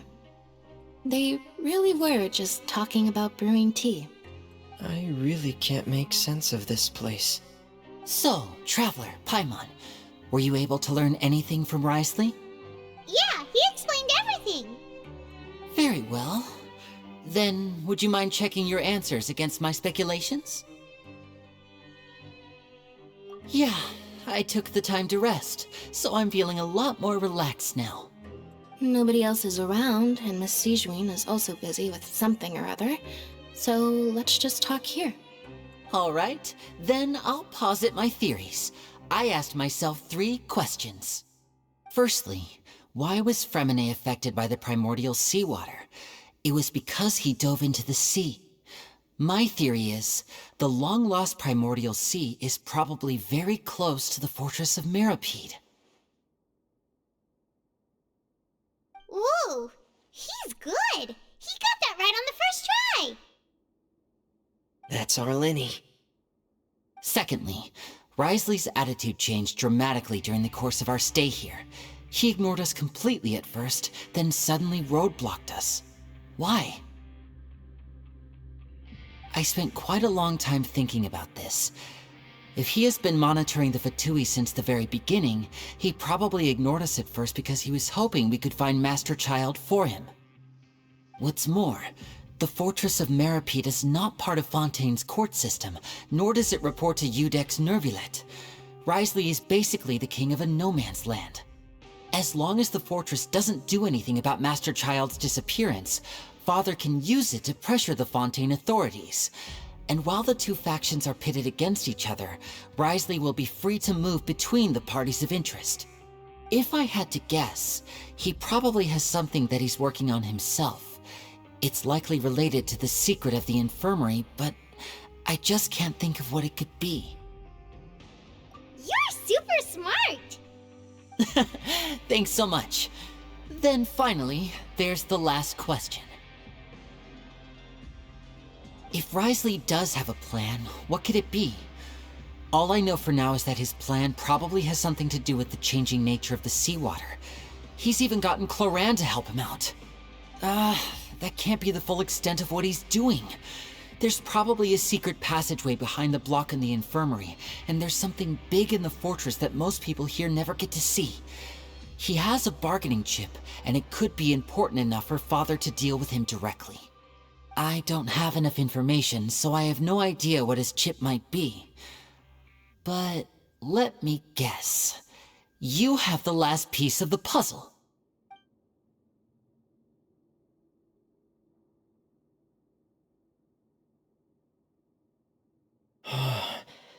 I can't believe it. The sea will engulf everyone, just like the prophecy said. Could Wriothesley have wanted to meet Father to figure out a way to deal with this crisis? If you remember, I once mentioned that Father sees the House of the Hearth as her base of operations, and she truly wants to resolve the crisis. But how could Wriothesley have known that? Or perhaps he didn't know, and just wanted to bring Father over to his side, which could be why he said he just wanted to negotiate. Yeah, that makes sense to me. I understand your concerns as well, Traveler. I'll figure out a way to pass this on to our father. No matter what, we're on your side. The 2 of you have already aided us far too much. We probably wouldn't be standing here right now if not for you. If you ever need anything else going forward, please come to the House of the Hearth at any time. Though you may not share the sentiment, after all that we've gone through together, the 3 of us basically see you as family now. You have my gratitude. Thank you for protecting Lenny when it really mattered, and thank you for sharing the secrets of the fortress with us. We didn't think you were going to do it.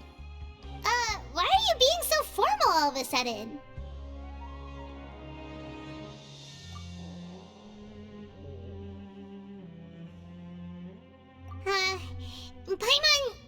Paimon's hungry. Oh, you've done so much already. Go get some food. Alright, then we'll catch you guys another time.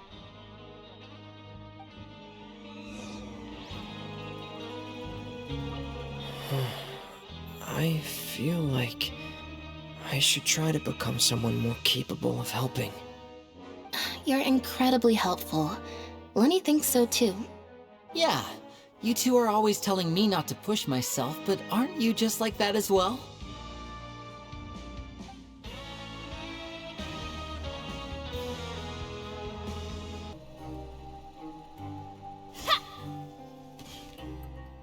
It's time for dinner.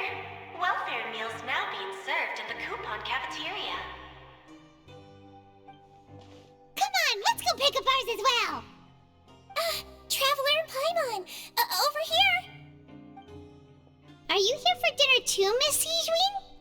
And I'm taking the opportunity to prepare Miss Cloran's dinner as well. Huh. You're right. She's actually sitting in the fortress cafeteria.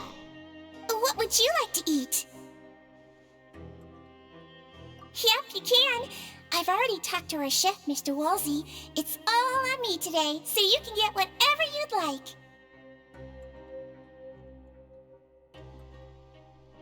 Me too! Don't forget Paimon! No problem. Just leave it to me.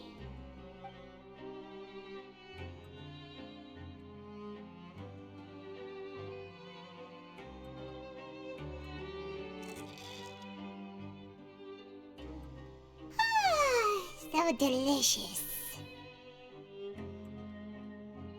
Paimon's so happy. Paimon wants to feast like this every day. Feeling full yet? How's the food? Delicious. I'm so glad to see you all so happy. Oh, see, the expression on your face just now? The muscle here just moved, which suggests that you're feeling quite relaxed at the moment. Sijwin, do you do this to help your patients or to better understand human beings? A bit of both, I suppose. I'm a Melusine, which means I'm very different from human beings. I must know what you're thinking if I want to take good care of you. You're really good at taking care of people. Even though you're so short, you still talk and act like an older sister. Really? You're reminded of an older sister? That's great to hear. Oh, and what did you mean back in Risley's office? When you said that you were protecting Linny and his siblings as well? Oh, that. I just asked His Grace to look out for those children, especially that diver boy. I was getting a bit worried after hearing that something was wrong with the water. Thankfully, Clorand is very strong and managed to save him in the nick of time. His Grace also sealed the pipes after Clorand left, to make sure that Linny wouldn't impulsively chase after his brother. Although the path was blocked, we still stationed some guards there to stop anyone from approaching. They were instructed to only open the door once Miss Clorand had returned. Oh, and I was keeping an eye on Mr. Linny as well. We had to press him, but we couldn't allow him to be in any real danger. You were all super considerate and really thought everything through. It's just what we do down here at the fortress. At least this has been His Grace's style for as long as he's been the leader. Oh, I really wish Monsieur Nervuli would come down here more often too. I feel like he'd like it here, with all the darkness and chaos.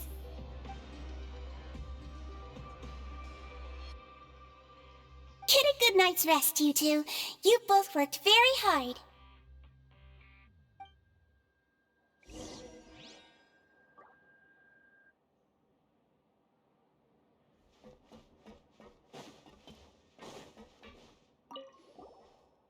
Clorand! Ah, it's you two. How's dinner? It's all right. Miss Sijwin really put in a lot of effort. So we heard that Risley invited you to come down to help, and you saved Fremine too! You sure work super fast! Oh, it was child's play. Still, Paimon didn't know even champion duelists could take on side jobs. Oh, and why aren't you eating with Sijwin and the Duke? Won't you get bored eating by yourself? Miss Sijwin was with you, and the Duke has business of his own. Actually, didn't Navia say that you went out for dinner with her as well? Yeah. First time in a long time. First time in a long time? So you mean you've gone out to dinner with her in the past? In the past, yes. You seem to be enjoying yourselves here. Things will be getting messy at the fortress soon. Don't run around unnecessarily.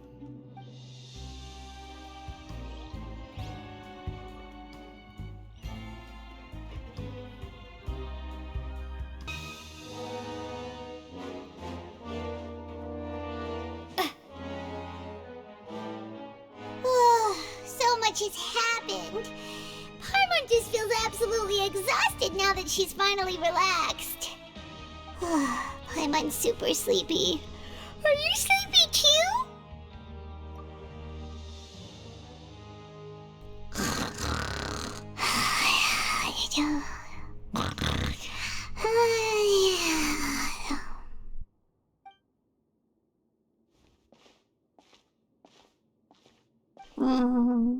Delicious. Paimon wants seconds for free.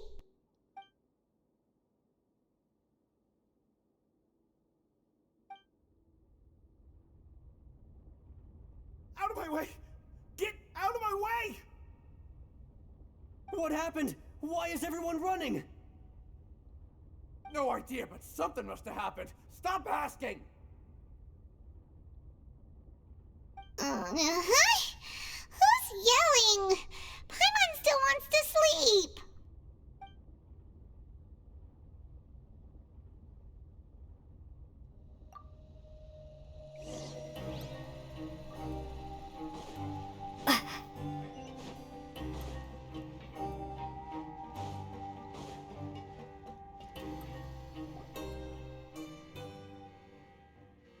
What happened?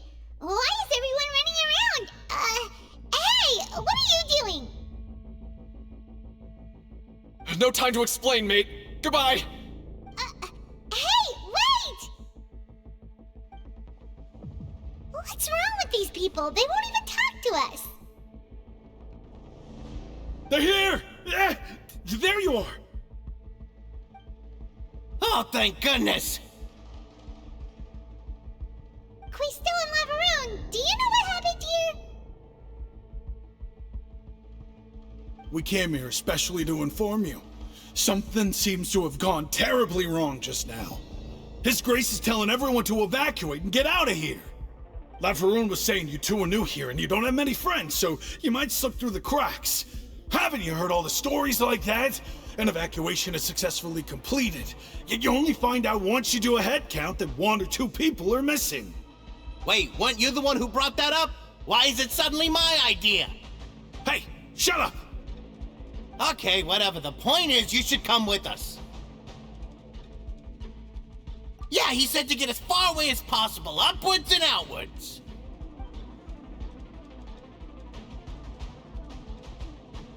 Oh no, it can't be that thing! Whoa, wait, what? What? Hey, where are you going? We have to go find the Duke! You two just go and get out! Go on without us! Hey! Be careful! Attention! Please evacuate upwards and outwards, upwards and outwards. If you're already at the topmost layer, then try to move as far outwards as possible.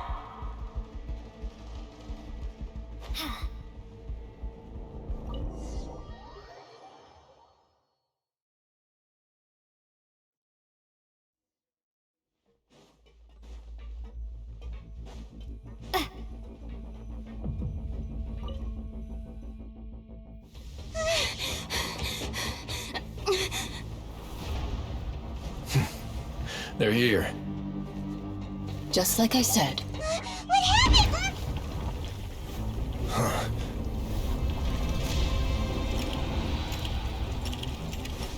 You're just in time. But be ready to run.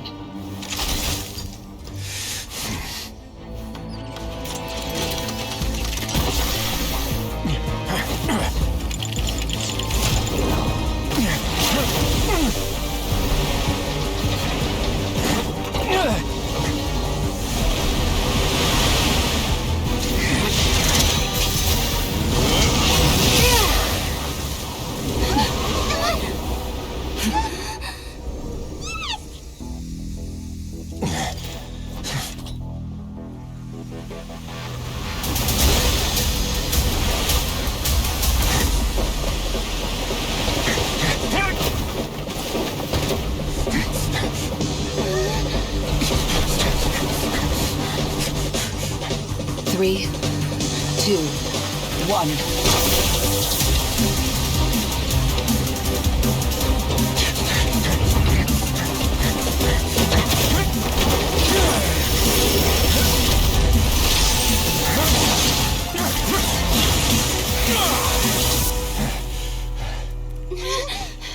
This won't hold it for long. Find Neuvillette. Tell him the defenses are about to collapse. Then what will happen to you? Until he arrives, we're the last line of defense.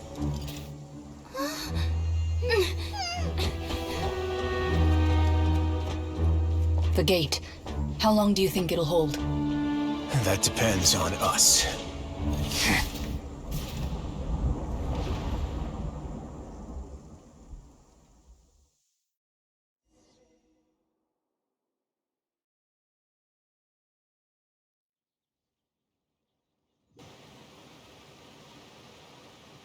Neuvillette? Why are you here? Traveler, I need you to head to the Opera House immediately. Farina will soon be meeting with the knave there. You must protect Farina, and make sure she doesn't spend too much time alone with her. Will do. You have my sincerest gratitude.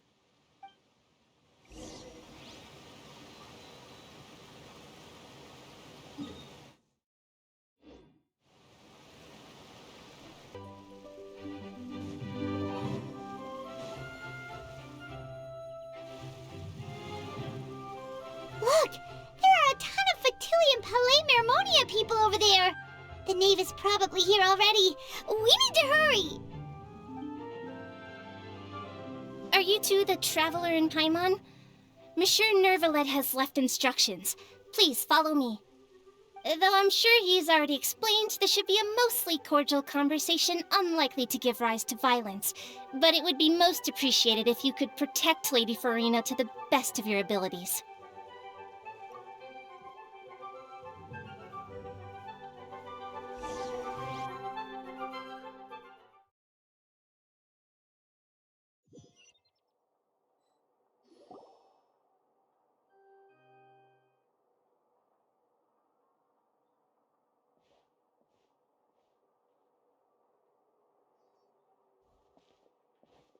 Oh, so you two are the honored guests Miss Farina mentioned. Of course! How could they not attend a meeting such as this? I must always have 2 or more guests at my dessert table. Otherwise, the occasion would be too lonely and unbecoming of my station. It is my pleasure to make your acquaintance, traveler. I have heard much of your accomplishments. I am the knave, one of the 11 Fatui Harbingers.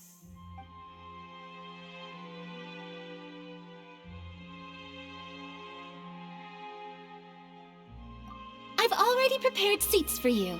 Come, sit beside me.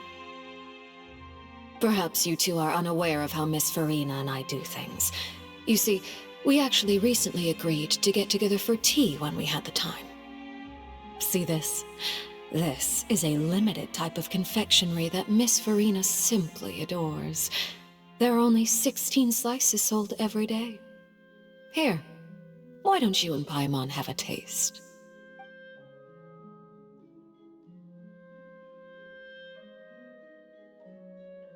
Traveler, what do you think of this cake? That's good to hear. So what Child said was on the mark after all. You do share a taste in desserts with Farina and I.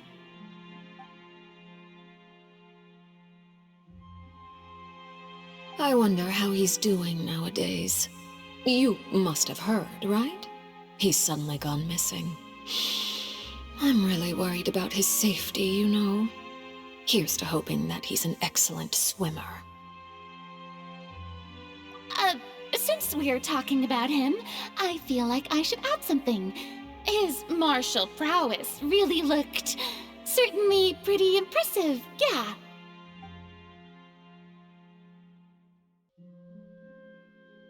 Oh, so you're also familiar with his aptitude for fighting, Miss Farina. Oh, right. I almost forgot. Child was subdued by Iudex Neuvillette right in front of you. Against ordinary people, my colleague would never be on the back foot. But alas, he just never imagined he'd run into such a person. I must express my admiration for Monsieur Neuvillette. Coming from you, that's not surprising at all. But I thought you would be happier to hear the news. Of course, but it's still a bit of a shame. You see, I would have been far happier had I received this news somewhat earlier. As you well know, a long time has passed since Child disappeared.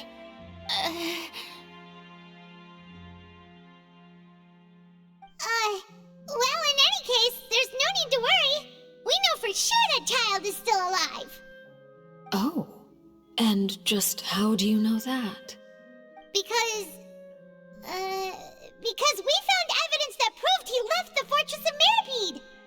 And where did he go after leaving the fortress? Well...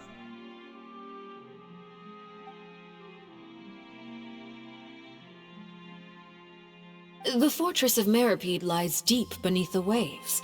Unless he pranced right out of the main gate, he must have had to swim for it.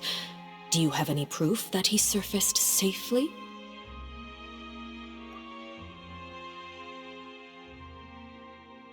Ah, that is good news at least. His sister Tonya sent a letter to Fontaine not too long ago. Since he was unfortunately unavailable, I picked it up on his behalf. Do you have any idea how he usually writes back to his family? Dear Tonya, your letter made me feel like we were still enjoying our time in Snezhnaya together. I'm currently admiring the scenery on the streets in front of the Opera House. Is it something like that?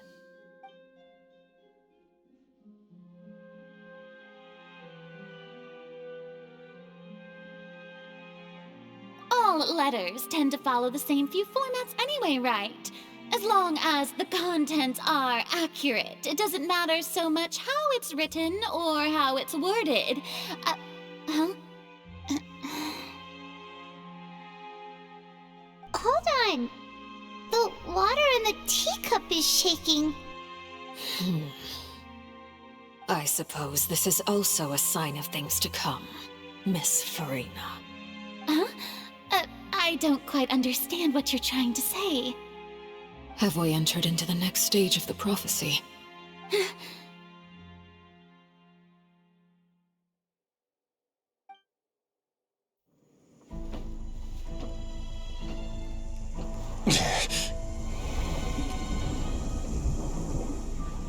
My thanks to you both. I will take it from here.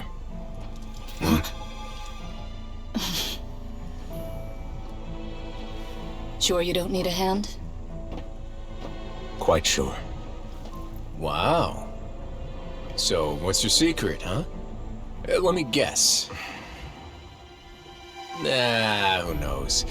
Maybe it's just your sense of responsibility. Sounds about right.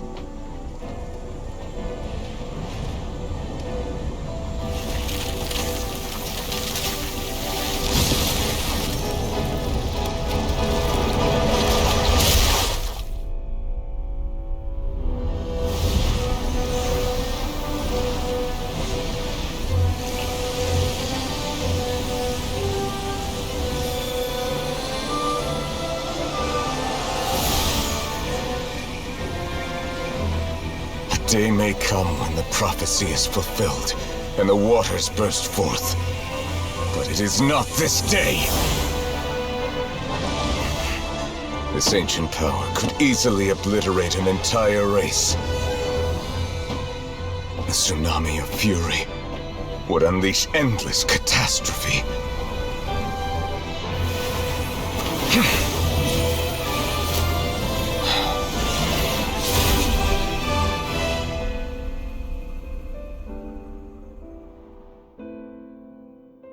This sentence is too severe. Forgive me for overruling it.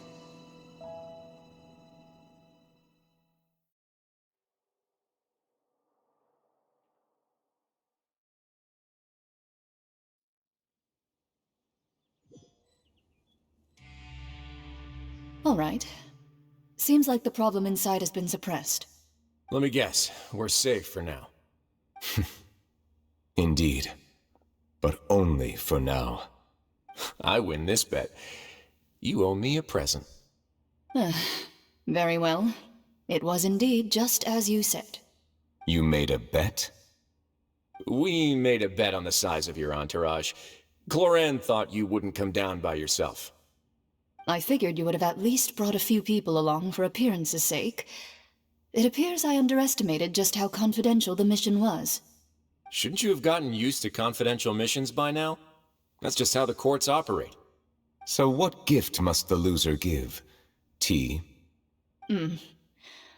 He already has tons of tea in his office. I'm thinking about a set of legal codices. That wouldn't happen to be a dig at my lack of legal awareness, would it?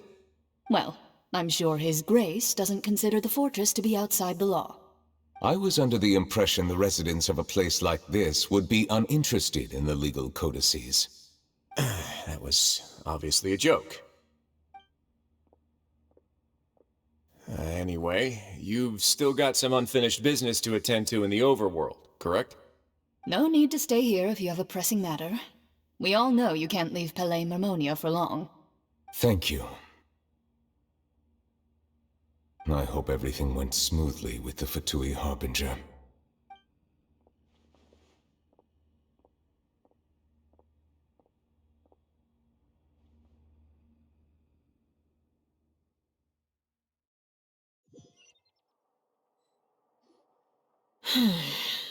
I must say, we've spent long enough playing house. Miss Farina, as the Hydro Archon, I am sure you understand the exact meaning of the phenomenon we just witnessed. Or should I say, that's what I originally thought. But looking at your expression, was I wrong? And you haven't a clue? What are you trying to say? At this point, I don't think there's any more need to speak as diplomatic representatives. Allow me to speak to you now as just a Fontainian. You know the prophecy by heart, and also that every part of it is being proven true. Yet, here you are relaxing, drinking tea, and eating desserts as if it's all nothing more than a few stray bugs in your garden. Do you really think that's acceptable? The prophecy's hanging above our necks like a guillotine. Every faction is looking for a way to either avert the disaster or save their own. Even the orphans of the House of the Heart have devoted everything to saving their homeland. But you? It beggars belief just how nonchalant and carefree you have been. From the very beginning, you, the god Focalor, you have utterly failed to take action. You're wrong. I've never ignored the prophecy, nor have I just been passing the time in self-indulgence. Retract your accusation and stop doubting the wisdom of the gods with such absurd conjectures! I am not alone in my doubts, you know. All the children of Fontaine may be harboring the exact same thoughts right now. Oh, great Hydro Archon. How are you going to save them? Save us? How are the people you've sworn to protect supposed to survive in a land that will soon disappear beneath the waves? I have my ways, and I've been working on them for all this time. Even if you look down upon me, you have no right to judge me. Fontaine will be saved. Even if I still cannot see the true future right now. As long as I continue on as I am, I will be able to hold my head up high!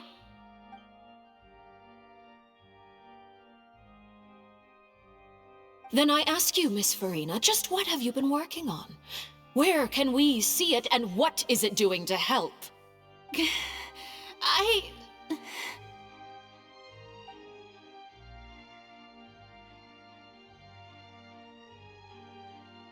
My machinations are just like the prophecy itself.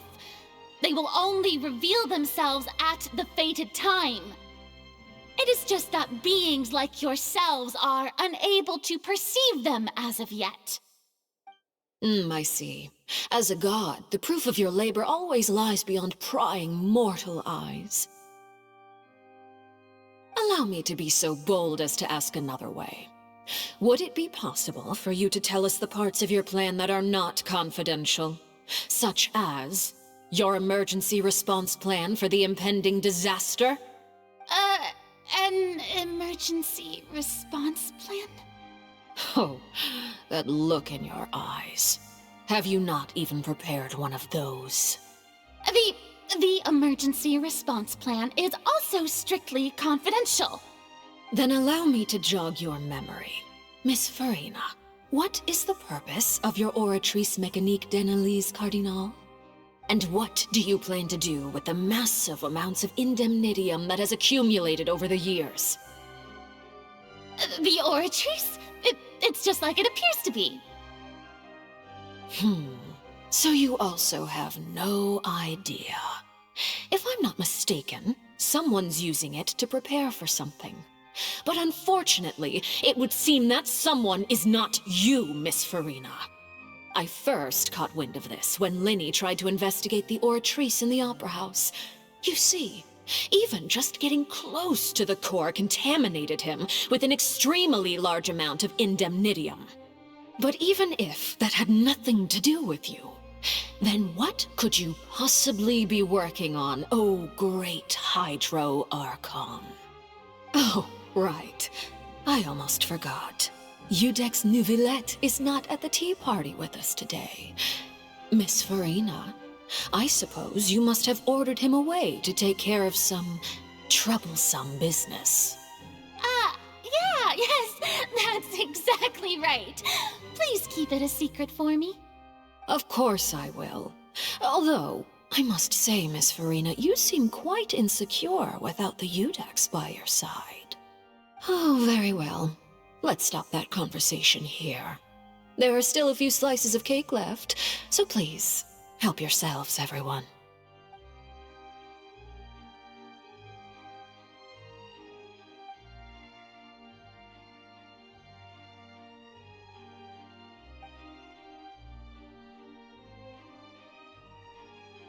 Traveler, I heard that you were recently commissioned to handle a few matters on behalf of the Udex. Why don't you take an extra slice of cake? Those who work hard deserve gratitude and praise. You too, Paimon. Thank you. Paimon will take you up on that offer.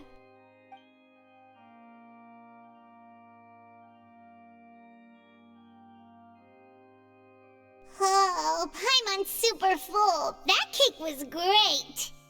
If it's on my tea table, it must be of the highest quality. Yes, and we must thank the knave for bringing these over as well. You're welcome. I'm sure the cake also felt greatly honored to be featured at Miss Farina's table, and I was merely catering to Miss Farina's tastes, seeking a chance to chat over tea. It is getting late. Why don't we call it a day? There are still a few matters that I need to take care of, so I must take my leave now. Very well. We'll end it here. Mind seeing me off, Traveler? We could use the opportunity to discuss Child before I must be on my way. Paimon's coming too!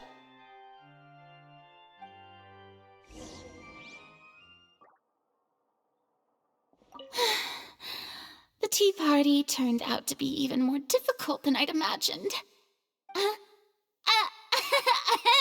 Why are you looking at me like that? Is something the matter? If there's nothing urgent, then I shall be retiring for now.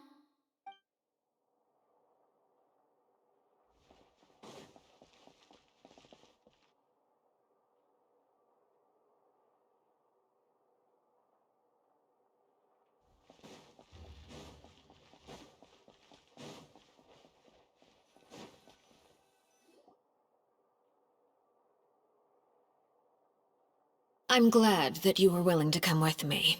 Of course, Child was just an excuse. I have no interest in your dealings with him. That's what Paimon thought. You lent your aid to the children of the House of the Hearth.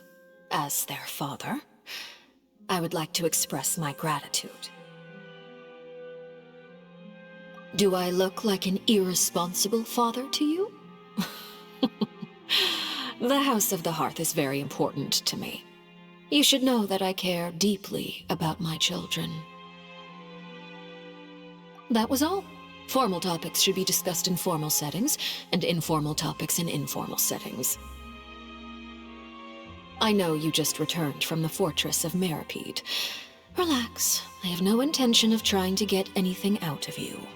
Linny, Lynette, and Fremine are still there, and I trust their judgment and abilities. They've all been working very hard and have always done all they can to fight back against anyone who tried to stop them, especially Linny. You mean Wriothesley. He's a tricky one to deal with. It's unfortunate that Linny's so eager to prove himself that he can't learn to rely on others, including me. By the way, and you can just consider this a bit of idle gossip, but what's your impression of Farina?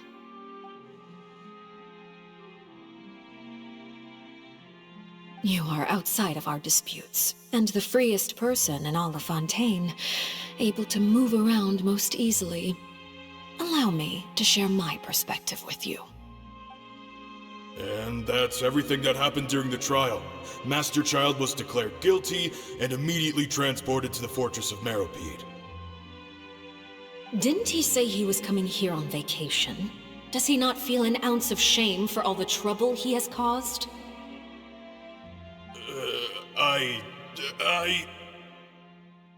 Forget it. He did give us an opportunity. I will be meeting someone shortly. Do you require help with any preparations? No need. I will take care of it myself. I need to meet with Farina, the Hydro Archon. She is at the heart of Fontaine. But what's fascinating about her is that she often seems more like a celebrity than a working Archon. Oh? Come over here, you little critter, you!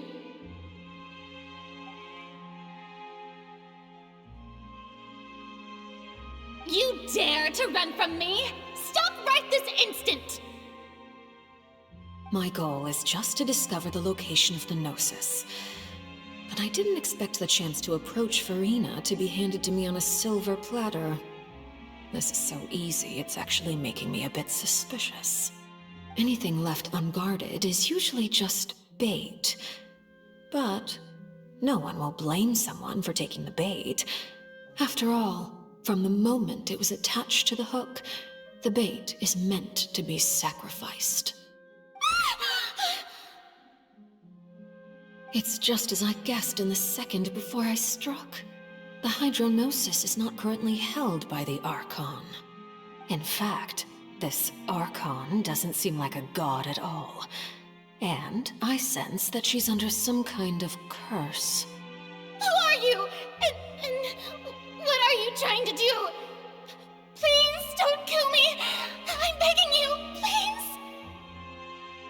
The fear in her pupils is genuine, so perhaps she's not bait after all. Either way, targeting her has lost all meaning. I left the scene with ease. Nobody came looking for me, and nobody could serve as a witness to my near assassination of Focalor. I suspect even Farina dares not mention this incident to anyone. Not long after, my informants confirmed what I had guessed. After returning to her quarters, Farina quietly cried alone. She was so scared that she could not sleep that night, nor could she even bring herself to eat her cake. There's no doubt that there's something wrong with her. I began to entertain the possibility that she is not the true Hydro Archon. Perhaps Eudex Neuvillette is actually the genuine article. I have to find the Gnosis. If the Neuvillette hypothesis is correct, he is probably in possession of it. Alternatively, it might have been hidden in a place that's hard for ordinary people to access. Yes, Father. My dear children, please speak. News from the fortress of Meripede. Master Child has gone missing. On top of that, the contacts and guards we bribed at the fortress have all gone quiet as well. Probably the handiwork of that Ridesley. I'm afraid so. This is a good opportunity. The value of a Harbinger is much higher than most would imagine. We now have an excuse to exert diplomatic pressure on the Fontaine authorities.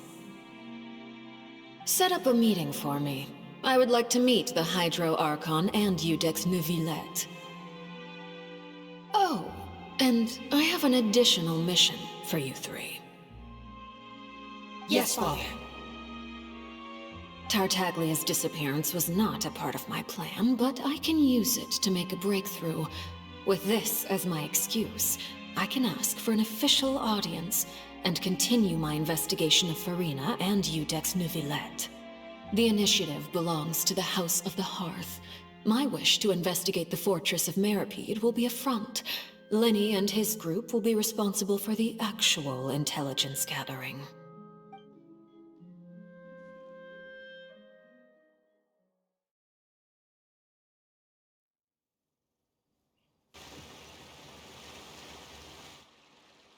You should know the rest.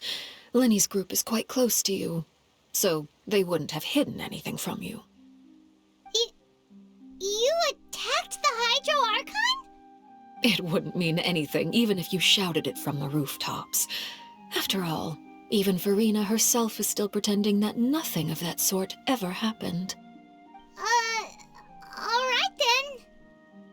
I've now had 2 chances to enjoy tea with Farina. I have to say, the leadership of Fontaine is even more inscrutable than I had imagined. I once surmised that Iudex Neuvillette must be the Hydro Archon, but now, that doesn't seem right to me either. I am a servant of Her Majesty the Tsaritsa. Over my years of service, I've learned how a real Archon conducts and carries themselves. Whether Iudex Neuvillette or Farina, neither fits the bill. It's hard to imagine either of them as the Archon. Of course, that is all just how I feel. Gut feelings often do not require justification. It is, however, quite amusing to me that after all my years working in intelligence gathering, I've come to realize I am at a complete loss regarding the identity of the god of the land of my birth. Don't you think Fontaine is quite intriguing? A catastrophe looms, yet many secrets have yet to rise to the surface. It looks like Fontainians will have no choice but to save themselves. Ultimately, though, one must survive in order to do anything else. Should the need arise, I would be happy to cooperate with you. You don't need to commit to anything right now, of course.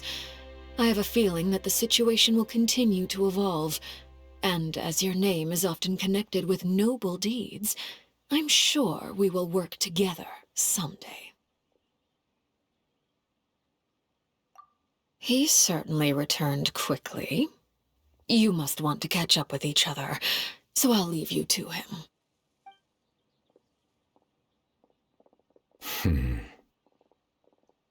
Neuvillette, is it over? For now, yes.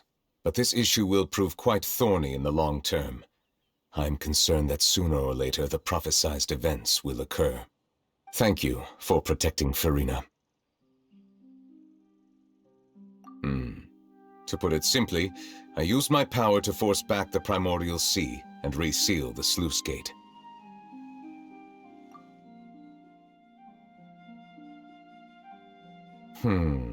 So as expected, the knave has turned up the pressure on Farina. She's trying to feel her out, though I'm still unsure as to her motives. Permission granted.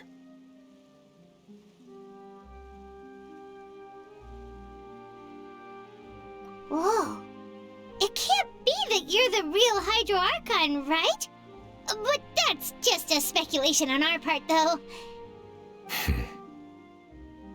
You can't tell us? Then that's okay. We can talk about something else. We won't try to force you. You guys in Fontaine are super strange. If by the phrase, you guys, you are referring to Farina and I, then although I'm not sure just what you are trying to imply, I must clarify that I do not share her positions on a multitude of topics.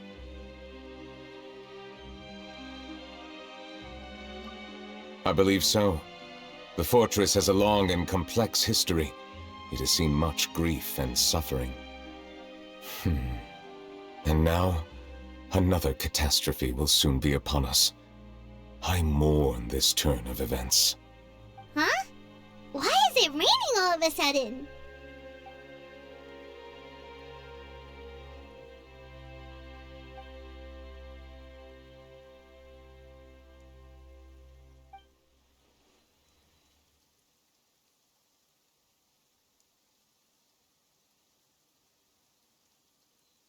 You may be closer to the truth than you think. Oh? And what are you thinking? The dragon of... what? Huh? Please do not be so surprised. Farina?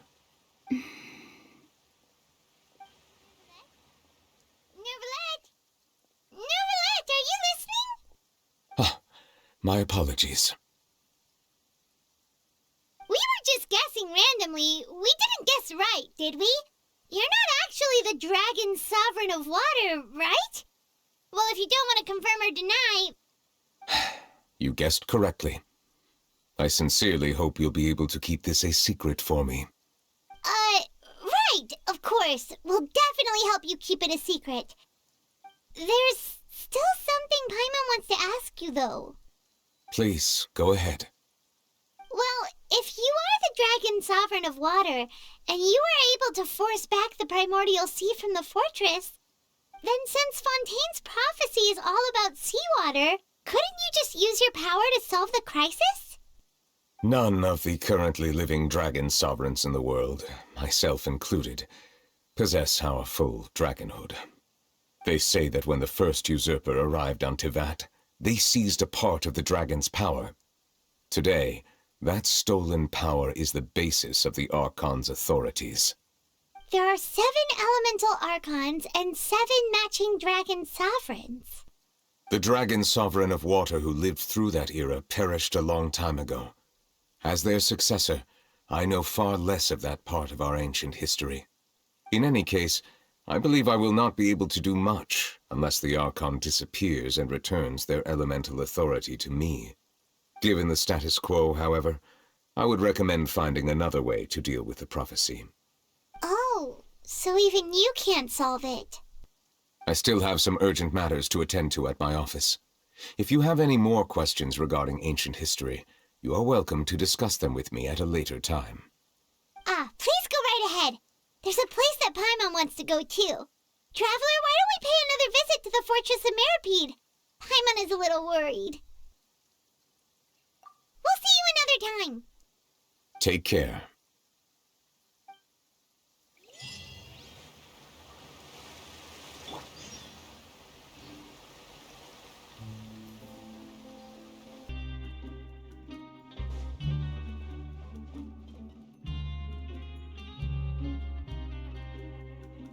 Now guess, what suit will this next card be?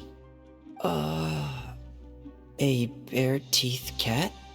Well, well, look who it is. Traveler, Paimon. Hello, everyone. Looks like you're recovering nicely, Fremine. Thanks to everyone's support. Oh, right.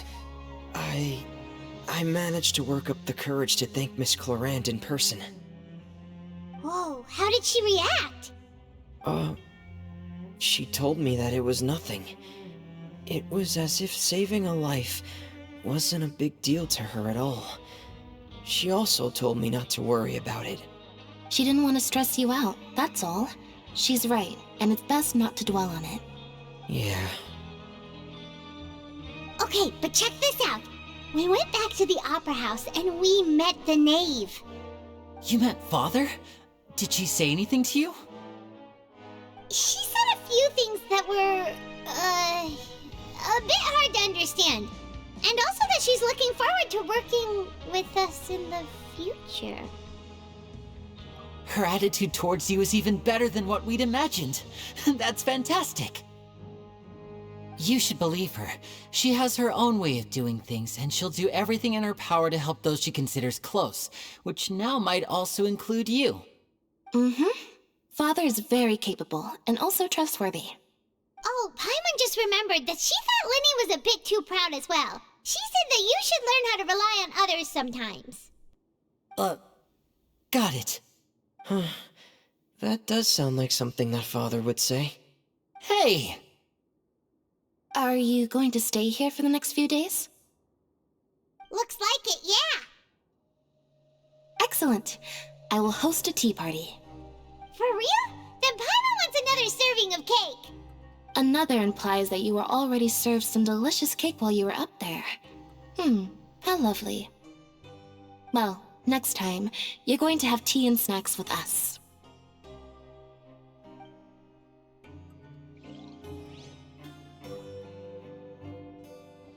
We should start preparing that tea party.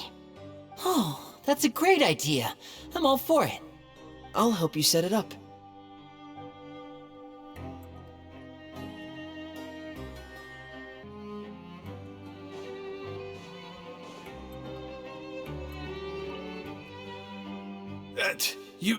You guys are back?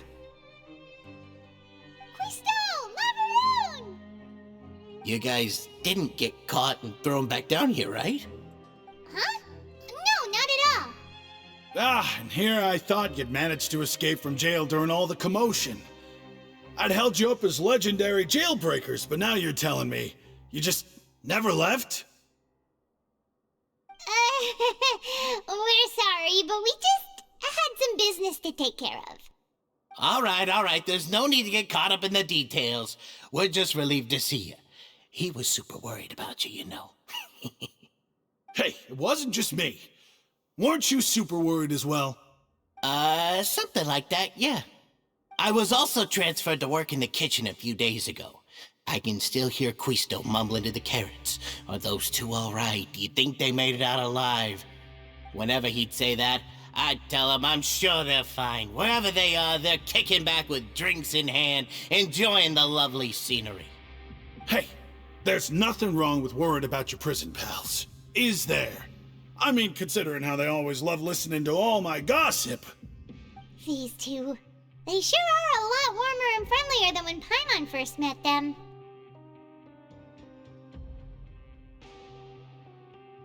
Oh, well, if you say so. I'll be watching you to make sure you finish every last bite.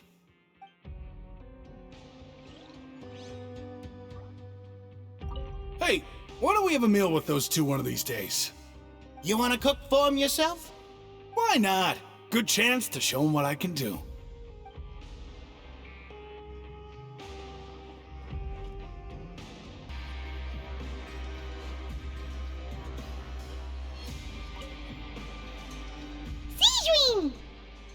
Traveler, Paimon, you're back!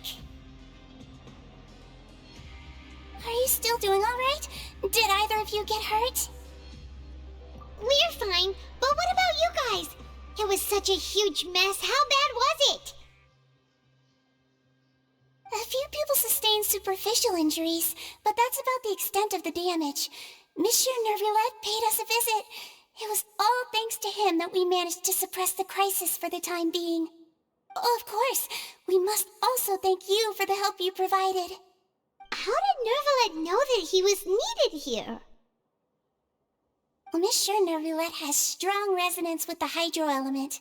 When the water level rises, he can feel the waves produced. I ran into the bombshell bros while bandaging the injuries of the wounded. They were mumbling the whole time about how you just ran down without a word. I'm so relieved to see that you're both all right. If you're not too pressed for time, please stay with us a few more days.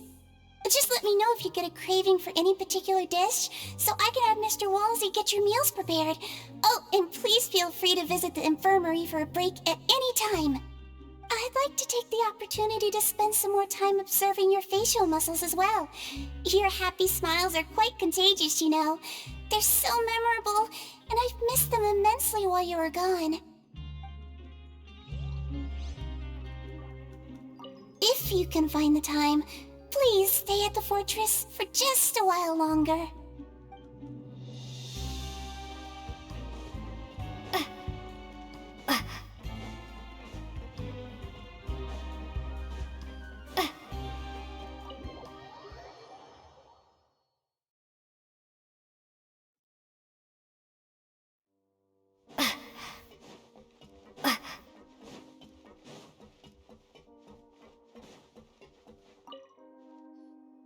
Courier? Miss Sijween told me you still haven't eaten. Yeah, I was working on something, so I forgot. That's no excuse for... Huh? It's you two. Junior! Lurvine! We're back! Hello there. It's been quite the mess here recently. How have you been? And you? Are you still taking the secret passageway from the infirmary to work on the ship? Yep. That is still top secret, though, so don't say a word to anyone. It can be a bit annoying when there are lots of people in the infirmary, but I still prefer taking that route over the one from the Duke's office. I mean, the infirmary does make it easier for you to slack off. Oh yeah? Then why are you also here so much? You two really are just using your jobs as a cover for your relationship, aren't you? Not at all!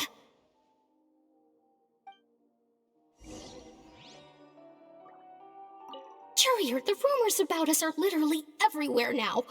Please do something about it. But it's not like I caused them by myself. All right.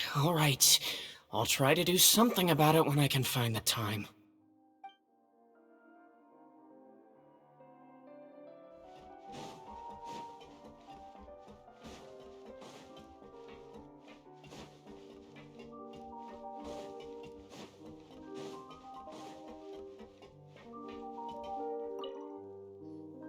Do my eyes deceive me, or did I just see two inmates come back after making it to the surface?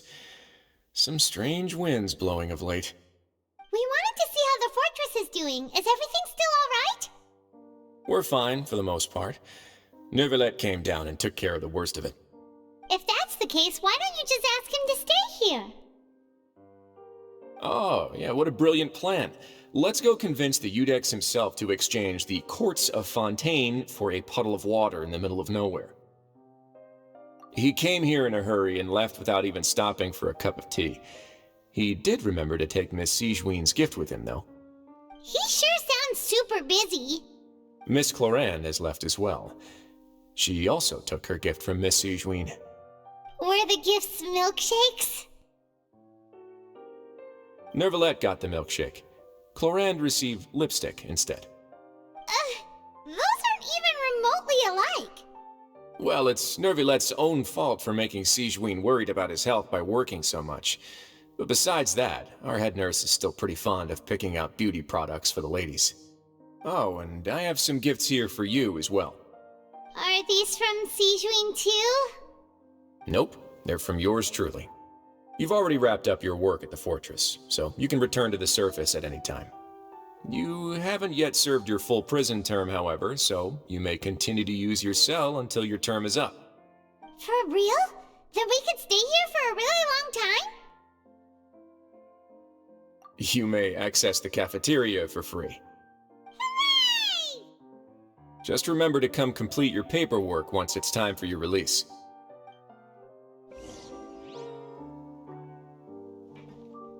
Your file can't be closed until we've completed your paperwork, so don't forget to come find me again when you're done serving your sentence.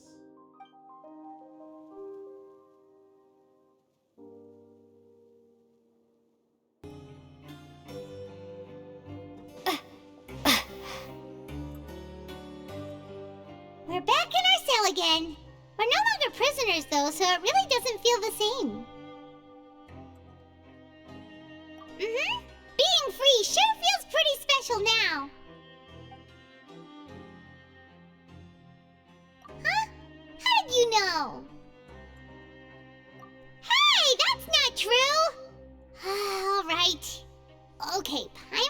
wanted to say that we really are an amazing duo after all.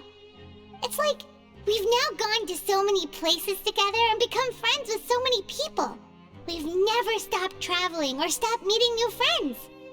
There are so many bad things in the world, and we're just two people, but we've still been solving problems no matter where we go. Isn't that pretty cool? You're counting Paimon today? Aren't you the only adventurer here? Then let's ask Catherine to give Paimon an adventurer handbook as well. Paimon will also be an adventurer from today forward. Just our thoughts making Paimon giddy. Paimon's gonna crash, so you sleep soon too. The last time we fell asleep here, we woke up to a whole mess outside our cell. The primordial seawater nearly rose up.